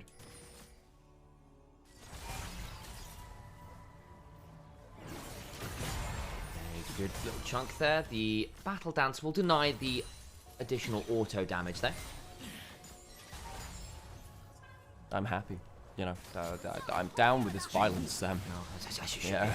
That's a decent chunk there from Kara, who's burned through quite a lot of mana there, and Kara's using that rock surfing to dodge out on some of the skill shots. Rise, not that skill shot heavy, but the skill shot he does have quite important. Why is he glowing gold? Oh, he's got the triple tonic on. They've both got the triple tonic. It's like, wow, they look so prestige right now. The golden kappa for the day, guys. Is that all like, you know, in like those anime scenes or like JRPG scenes when there's something happens and like everything goes bad, and then like you come back with like either some kind of divine blessing or some kind of shock plot twist. It's like, oh, I'm glowing golden to show that something's different. I've been revived. Why we're like, I was trying to think the way that they did it in Dragon Ball. But I can't. I mean, that's literally just they go petition the afterworld and go like, by the way, the world's about to just die. Can we bring him back? Hang on, magical journey in towards the box. Like, Dawn's coming in as well. Good knock-up, though. Here's a really good disengage. Now, Jaws actually the one in potentially a bit of danger here. He's going to have to back away, having lost a fair amount of his HP. Good counter there from Yao Yao. Yeah. As we said, pretty confident on the old Rakan, but then again, most support players are. Tell you what, it's going to be a hell of a discussion when it comes to when I start playing out best. So what I want to do is by class of champions, not role of champion. Ooh, does stop the recall. Did Guon go back? Yes, he did. But when I'm trying to do my, top 10 champions of all time by class of champion. I'm not exactly sure how I'm going to break up support / enchanter, engage champion, stuff like that. Marksman's a pretty easy one. But outside of that, it's a little bit difficult, actually. But Rakan will be very close to the top of whatever list he's in because he's really, really broken. He is quite. There's a bit of a chunk. You do it. So yeah, will you decide what's the merits and demerits of going towards a class or like a role in terms of your delineation and stratification? It's more about like making it easy for a viewer to follow. Yeah. Because you could just do it by bot lane, top lane, blah, blah, blah. But then you're comparing such different champions, it doesn't really feel fair. Whereas if you're comparing similar class of champions, it's easier to actually compare one-to-one. It's like Marksman, you can kind of compare one-to-one-ish. Yeah. Across history anyway. Tanks, you can fairly do the same as well.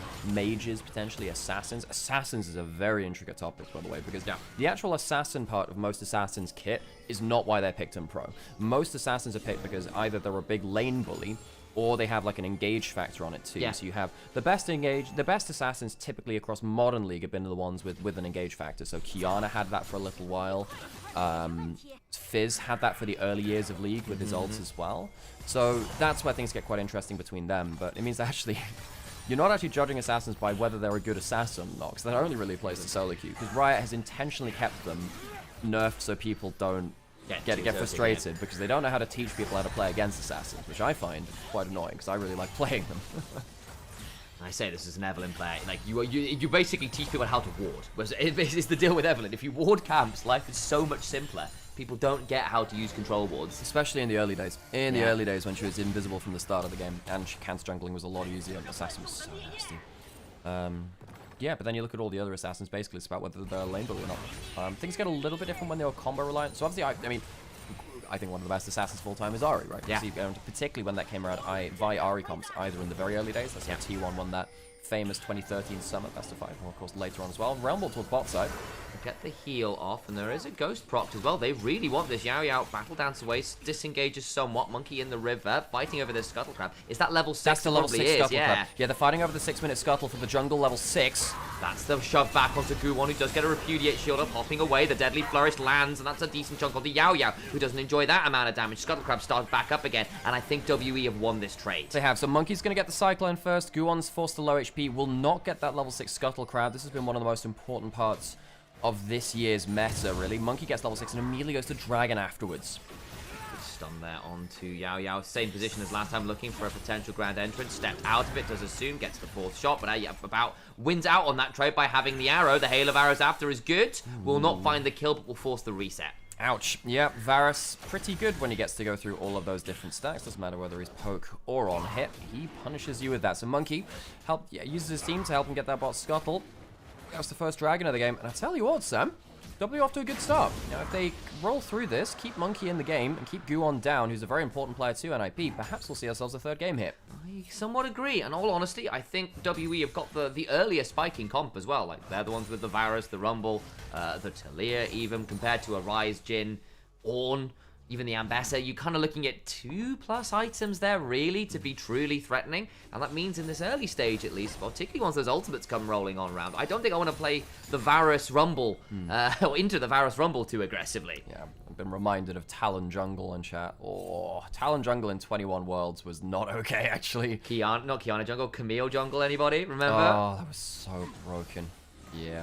So, what do you think of, like, if you're talking across the breadth of history, would be the top 3 junglers for Pro? So I think Lee Sin has to be number 1 across history. I actually wonder whether you have to go towards something like Sejuani instead. Because Lee Sin has not really been relevant in Modern League. He's definitely up there in the top 3, but I don't think he's up there for Modern League. I think across the breadth of history, because I think it's probably Lee Sin, Sejuani plus X. Yeah, because Sejuani wasn't around in the early years, but then ever since like Season 6 onwards was kind of perma-pick ban. Well, see, Season 5 kind of like been permanently in She's not been around the last couple, to be fair. She fell away again over the last 2 or 3. She came back again last year. Briefly. Yeah, she was. But basically, once AD mids disappeared, you didn't get the same synergies. It felt a lot harder to play her again. Yeah, that one's going to be really hard because I think that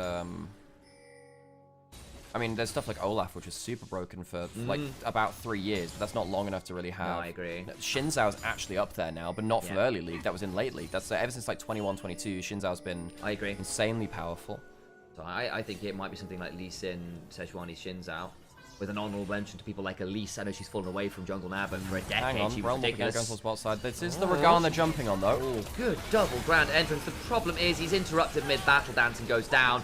I appreciate the attempt to disengage you. At least keep your AD carry alive. Guwon presses the ult, goes unstoppable. It means that Yao can't make it out alive. Well played by Guwon to not get caught in that CC chain, actually turning what would have been a double knock-up into just a single. However, 3 grubs to the side of WE does mean they get to push in towards mid lane. Rumble is unattended top side as well, building up a minus CS lead there. And Rakan will teleport back into the mid lane as well. 3 plates is the cost of that play in mid lane. It is, but it does get you a number of plates bot. You do get that kill, so you know what? NIP now with the gold lead, so they'll take what they can here, and it is a good move there with their globals and the power of something like the Ambessa.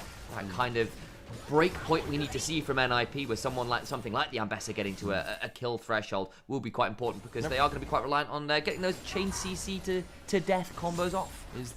So Guwon's actually here in time to defend, or he will be here pretty close. I think he's not here in time actually. With that HP, Hoya can just die. They'll try and interrupt him, and they will not be able to get the reactivation on the ult. I appreciate the attempt. Monkey spins away, and they get the kill. You can see Guwon's here right now, and he just beelined there. He went bot lane, recalled, and then it's immediately beeline top, and he couldn't make it there in time. Hoya didn't have high enough HP. If you're going to survive a dive, you need over half HP, really. It's very hard to survive with low HP on a dive versus champions like that. Yeah, Angie, interesting you mentioned, like, because this is the are they playing the T1 Bard and the T1 Varus on opposite sides of the rift? That's kind of cool. Sorry to interrupt, Alex. Check Monkey's infantry. Oh, yeah, he did this the last time he played it too. Yeah, he played the Profane Hydra. Actually, he lost a game because he played this and was too squishy and died earlier in the split. One of their losses was actually when he just got exploded on this champion because he was too squishy.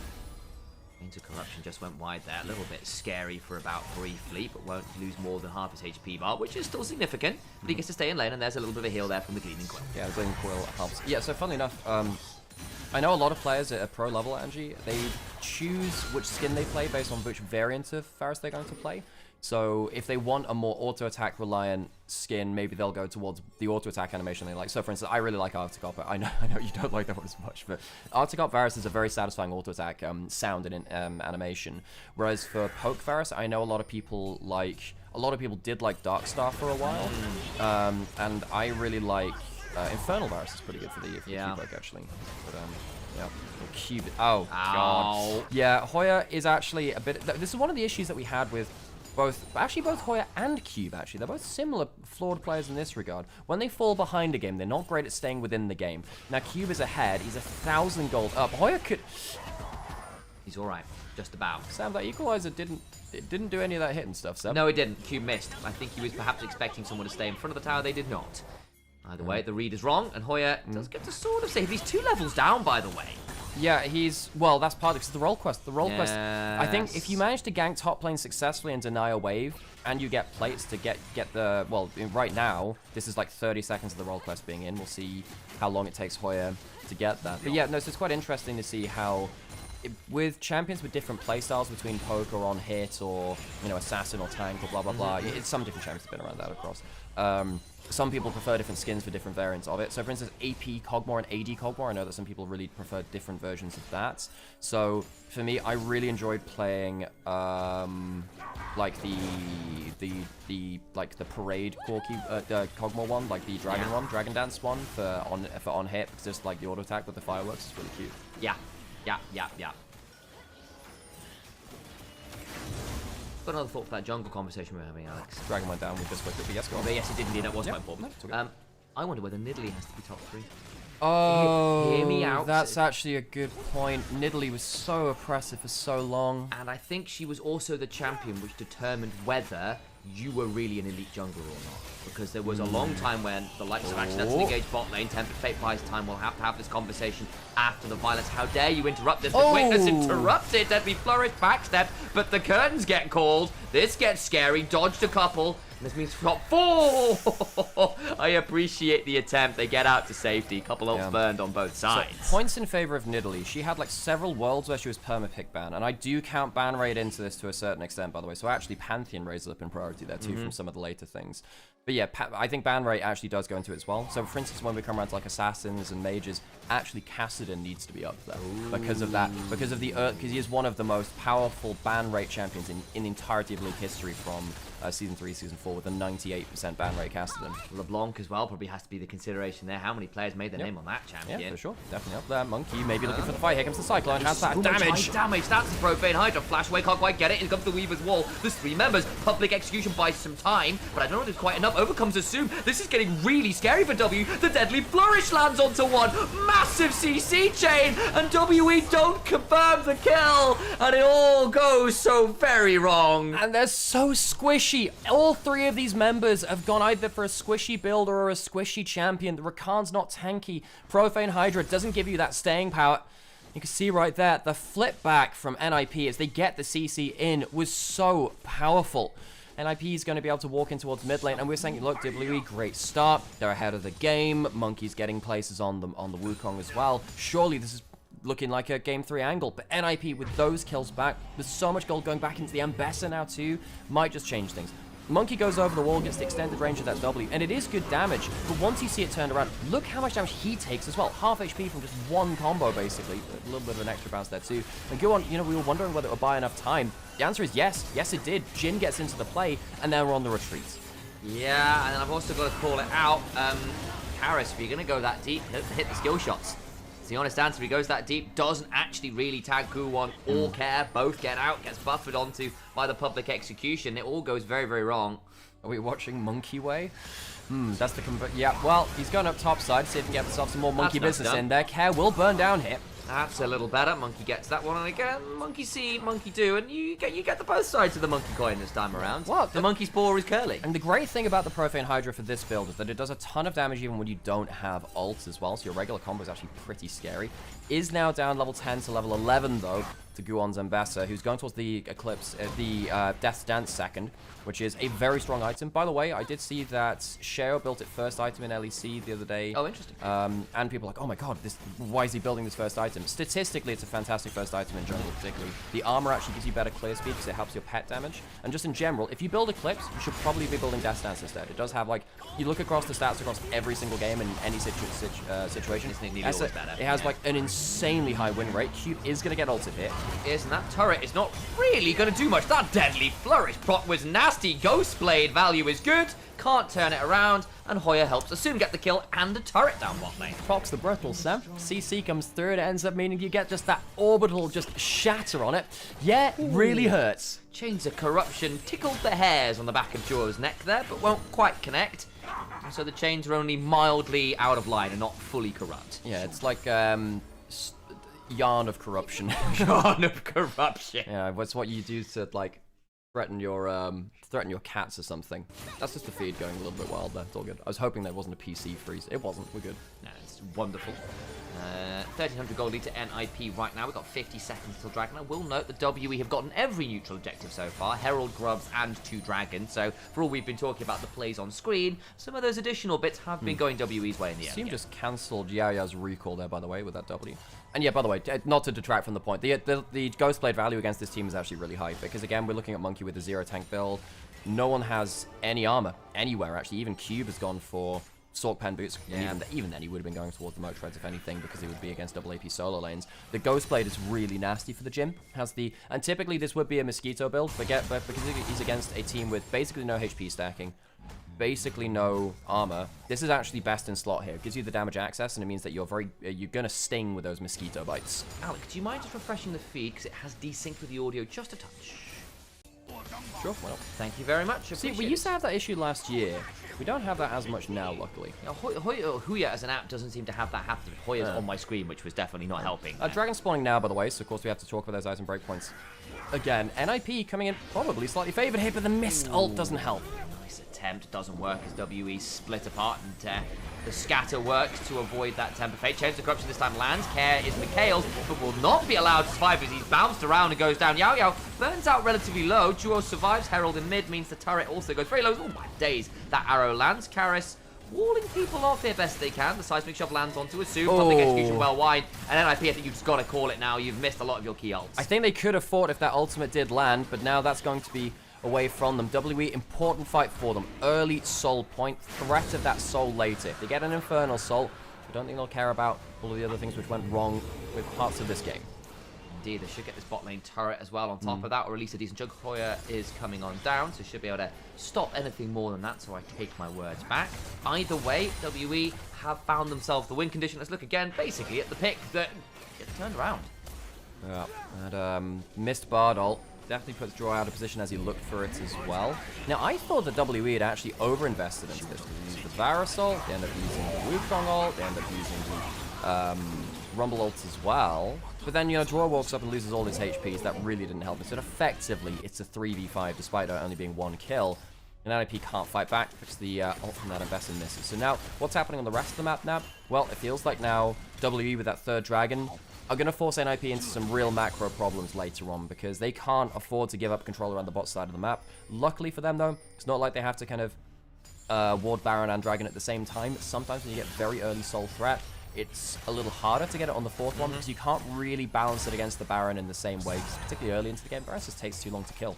And at this point, we are starting to get towards ornaments. We have just got the 2nd item in from K. It's about 15 stacks away from getting the Seraphs Embrace unlocked properly. Death's Dance is done for Guwon as well. 2nd, a little bit of engage here onto Monkey, who does Blast Cone out, but now Hoya is kind of trapped in Orc spot. But there's a Realm Up and a Call of the Forge God, and I wonder whether Cube might be getting flattened down to a square again, and indeed is. Yeah, formed into a 2-dimensional object. Lose thine Z-axis. Be gone. Monkey does have that Triforce now, so this is the same build he went for the last time I saw him play this, actually, which was... now he's at the 2 items, that squishiness becomes a little less of a factor, but it is just worth noting that the Profane Hydra doesn't give you an extra, 300, 400 HP in the way that a Triforce or a Sunbird Sky does. So, when you drop one of those items, you're dropping a significant amount of HP and doesn't have defensive boots built up either. Tower does go down to WE, the mid lane turret, always an important one. That'll give him a very good platform to fight for that dragon later, because they can push up a little bit better for that vision control, try and threaten that entrance into River. Indeed, they can. How long have we got until ornaments really fly for the rest of the team? In fact, there they are starting to come in, and Guwon's got the Death's Dance upgraded to just give that little bit of extra survivability. I think that is quite important here when you are realistically the sole diver for the majority of this game. I think it would have been better to go towards Shojin, though. You are against double AP solo. And I guess if you feel like the damage is going to come through from Jungle AD carry, sure. Stats in general are pretty good for upgraded Death Dance, if I remember correctly, as well. It's the same gold value now for all stats, so I'm pretty sure. It is the same gold value, but certain stats are more equal than others with gold value, if you see what I mean. So, like, there are certain stats that, like, per point of gold, so to speak, you still get more value from them. Yeah, I was wondering whether Shojin would be better just for the HP, for kind of working against both kinds of damage from the enemy team. But now Guwon has upgraded Death's Dance. It's going to be really hard for Monkey and About to do much about. because the physical damage just isn't going to land the same way. He is going for a more Malmortius third, so he's not going to be going towards something, well, not that really. Ambassador goes for Starix anyway, but that's the lifeline item he's going for. Foregoing something like the Eclipse, which is fairly typical on the Ambassador. Not going to lie though, I think Eclipse has been too heavily nerfed over time. I think that item actually should start to fall away from Pro Meta at some point. Well, we'll see. All the way.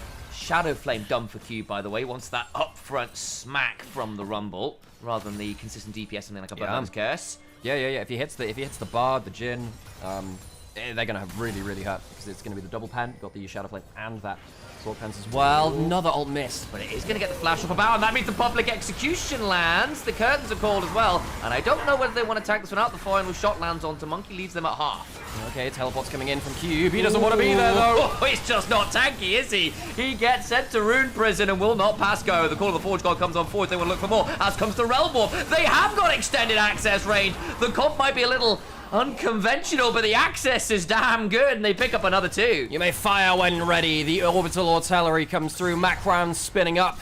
Death Star loaded. I can't think of another orbital defense / artillery platform. You get the idea. NIP fire from orbit, and WE get splattered on the windshield. They try and, call in the Rumble late, but as you were saying, it's just not tanky. We'll go back to this again, because it's not a great Bard ult, but it does split Monkey from about and forces the flash. Then the double CC hits. I think as soon as this CC hits, you're losing someone. And I do wonder whether just WE... well, you have to teleport to the turret there. That's a really bad teleport. That's a really bad turret. Karis isn't even there at the time. Dragon's now available, and now NIP, of course, we're going to try and stop the Soul. WE need to get the Soul. If they don't get the Soul, I think the gold they just gave over is going to be very hard to play against. Dancing Grenade follows Yao Yao running away. Dragon is indeed picked up by NIP. There is no soul to be claimed. Magical Journey should allow them to escape, and NIP blast comb their way over towards this mid lane in a turret to clear out that wave. And prevent W even getting more than just a crystallized proc. I assume has the Infinity Edge, and he has the upgraded Youmu's as well. Ooh, Tempered Fate was probably a requirement there, actually. Doesn't actually save him in the long run, though, as over comes Monkey and Assume gets blasted. Deadly Flourish stands, but there's no real follow-up. Oh, well, maybe there is now with this. Do they call through? Hang on, the Taliyah ult's going to cancel the ultimate at the curtain call. I worried a little bit there because the initial part of the wall shoved Monkey to one side, but it is enough. All the while, though, Care is on this tier 2 bot lane. Okay, so we'll get something back from there. Not a bad attempt by WE. Again, they show they have a pretty good amount of damage to bring to bear as well. Worth noting in that fight, Assume did actually have barrier. He was trying to maybe barrier bait there as well, but Monkey almost had the damage. It's a fairly close game. We're saying, look, W really do need that soul, otherwise the gold they're giving over, it becomes a bit scary. I still think NIP are in the advantage. I think W have such a squishy composition that NIP are very happy playing through, again, this very long-range pylon composition. And again, I'm looking at Rise. I'm looking at Ornn. These are not champions that are known for being early game champs. They want to come online later on into the game. And guess what? We're at 25 minutes. The 2-item threshold has been breached. The ornaments are coming on through. The point of power for WE was 1 items, level 11, that kind of breakpoint with things like the Rumble and the Taliyah and the Varus, and I just don't think they hit that point hard enough. One of the funny things about having multiple chats open is that sometimes chats just go in completely different directions. We have one chat, which is Onivia's chat, which has that's the pro monkey chat, Sam. Then we have Twitch chat, which is the very anti-monkey chat. Now it is basically just one person each one like repping their guy, and I appreciate that, I do, but I do find it quite interesting how chats can diverge like that. Personally, I think sometimes it's a difficult game under high pressure scenarios, and misplays are somewhat going to happen through that. Black Cleavage got picked up by Monkey, actually, so that 3rd item. He's not bothered with the boots, just going for that raw upfront DPS, and you know what? Into the double tanks, I can see the thought process here. Merc treads would be really nice. It's risky, but then again, in this position of the game, can you afford to play defensive? I don't know, especially as he's the one with the gold, really. NIP finally get that mid lane turret. Of course, their own mid lane turret fell down a long time ago. This is a very scary Rise on top side, about to complete that actualizer, level 16. Rod of Ages ticked over a little while ago. NIP starting to get a real chokehold set up now. They're even in turrets for the first time in this game since they started falling, really.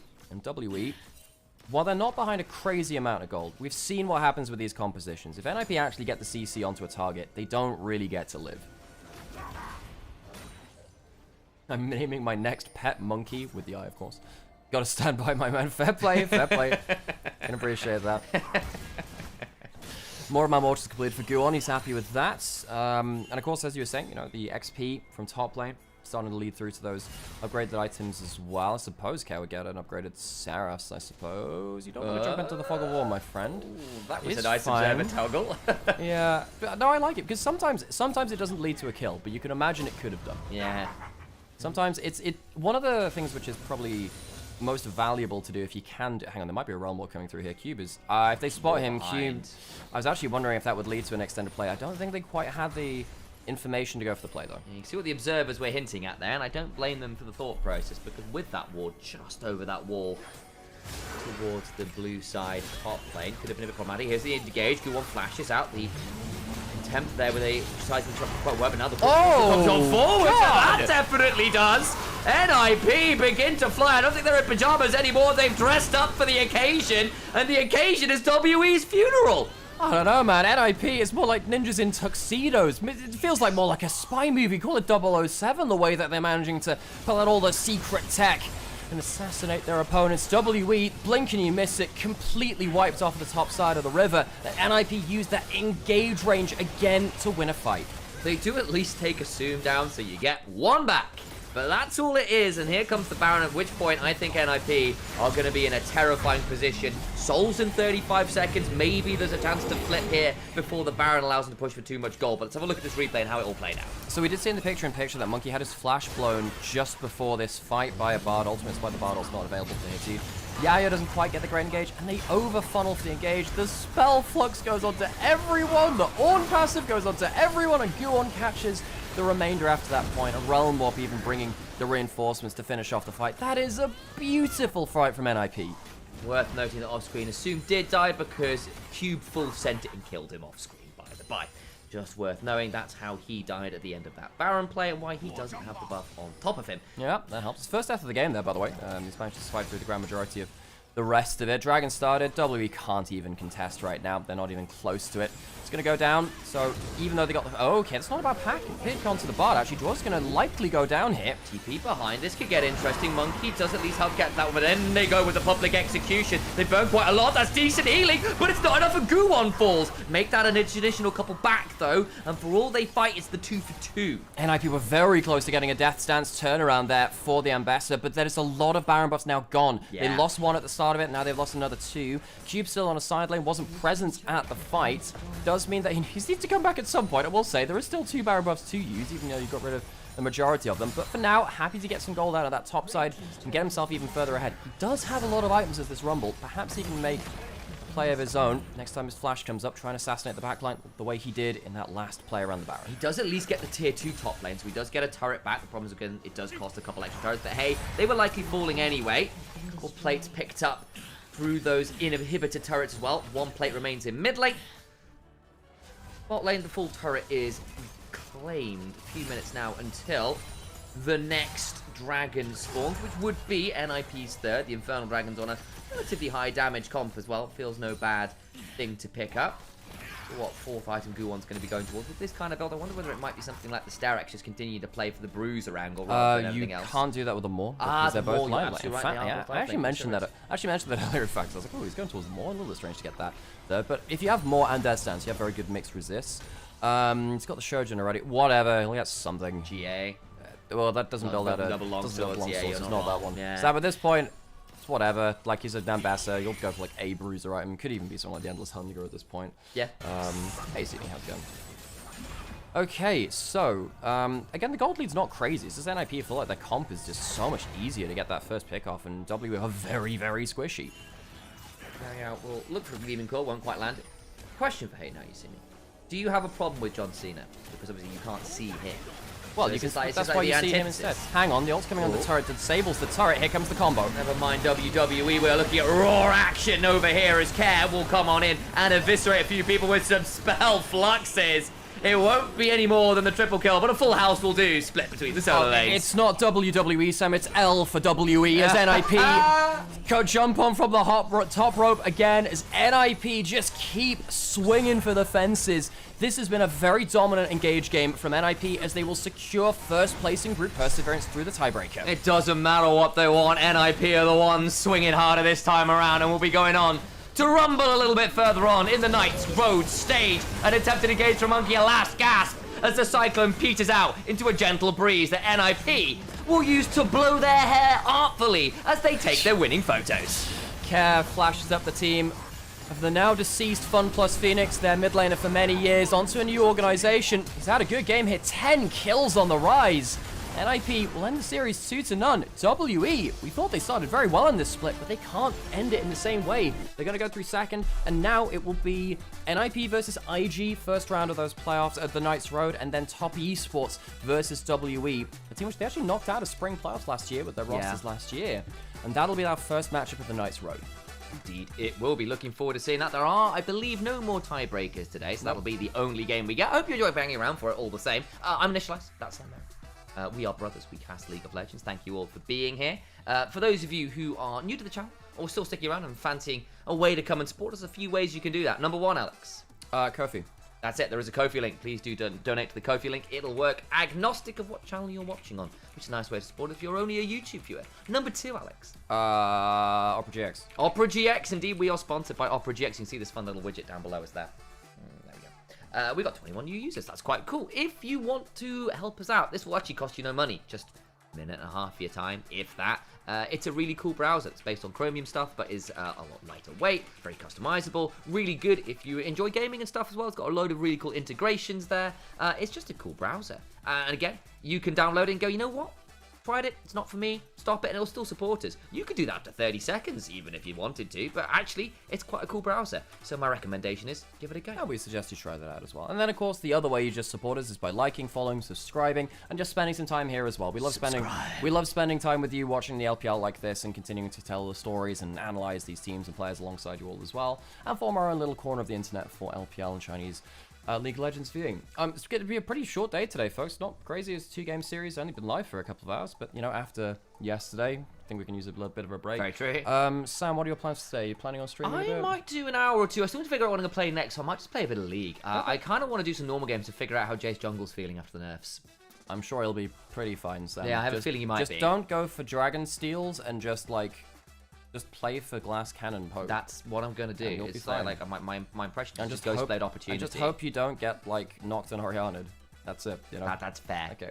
Well, that's going to be it from us today. I'm going to stick around and wait for Sam to get ready on his stream, but then we'll raid over to him and see what he's doing, and then we'll see you another day. So in terms of what we're doing on this stream, so I won't be live on Onivia for a little bit, because the games will be off for just a little bit. I'm not sure exactly when the games are back, but we will have some games, of course, but at some point, because we'll have the Knights Road and then the playoffs as well. But yeah, we're going to probably play some variety. I might even get around playing Hades 2. I did want to play that at some point. Basically nothing there. Fair play. Good damage from Q, but really the engage combo from NIP was what won the day here.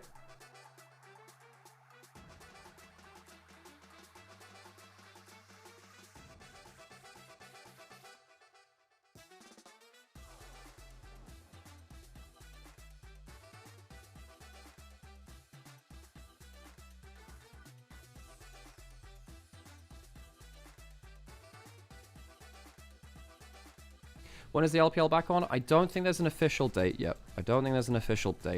Now, if I were to hazard a guess, there might be a break for Chinese New Year.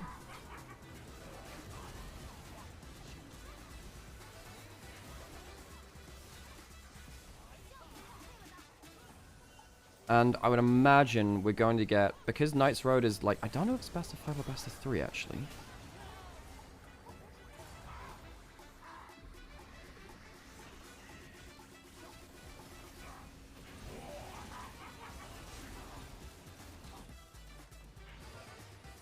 I think they're best of 5. So, folks, we might have double best of 5 days coming up.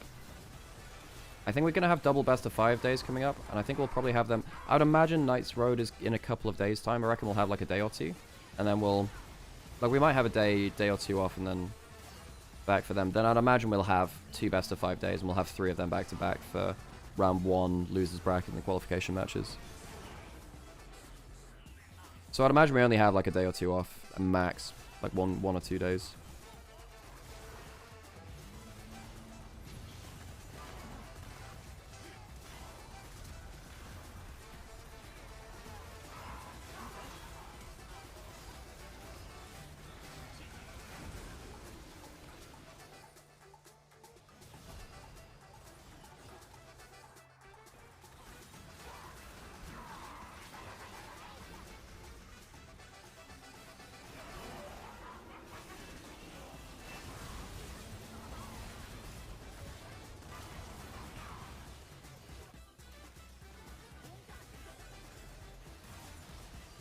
Well, I guess I'm gonna go.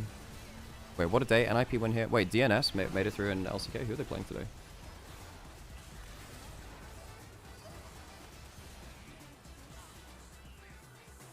Yo, they beat Nongshim? Are you kidding me? That's funny as hell.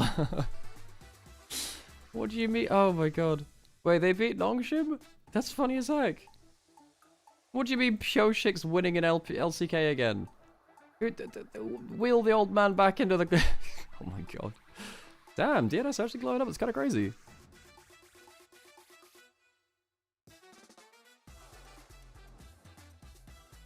Okay, I guess I'll...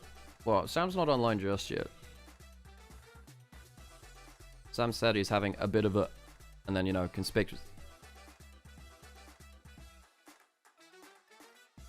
Be on in a second.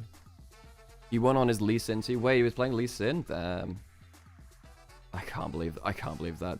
I mean, like, I don't think Nongshim should be a good team, and I think like they had that one series versus Italy, which kind of gave people hope, but then you realize, this team is not very functional.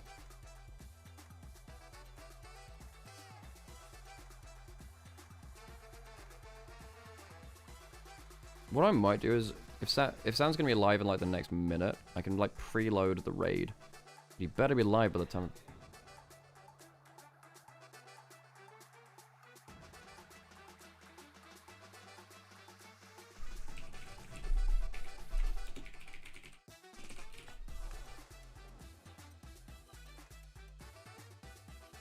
Okay, so if I start it now, you're gonna be live, Sam. Okay, well I'm starting it now. You have like 10 seconds. 5 seconds. Sam's not said if he's live or not yet. He's not live yet. Ah.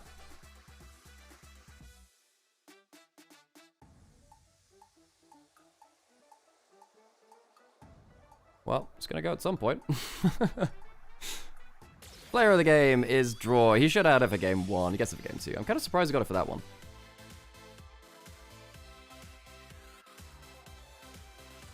Sam, you live yet? That doesn't sound like a very confident yes. But he didn't say whether he's live. He said yes, which makes me worried. Okay, goodbye. I'm gonna raid over now. See you in a bit, folks.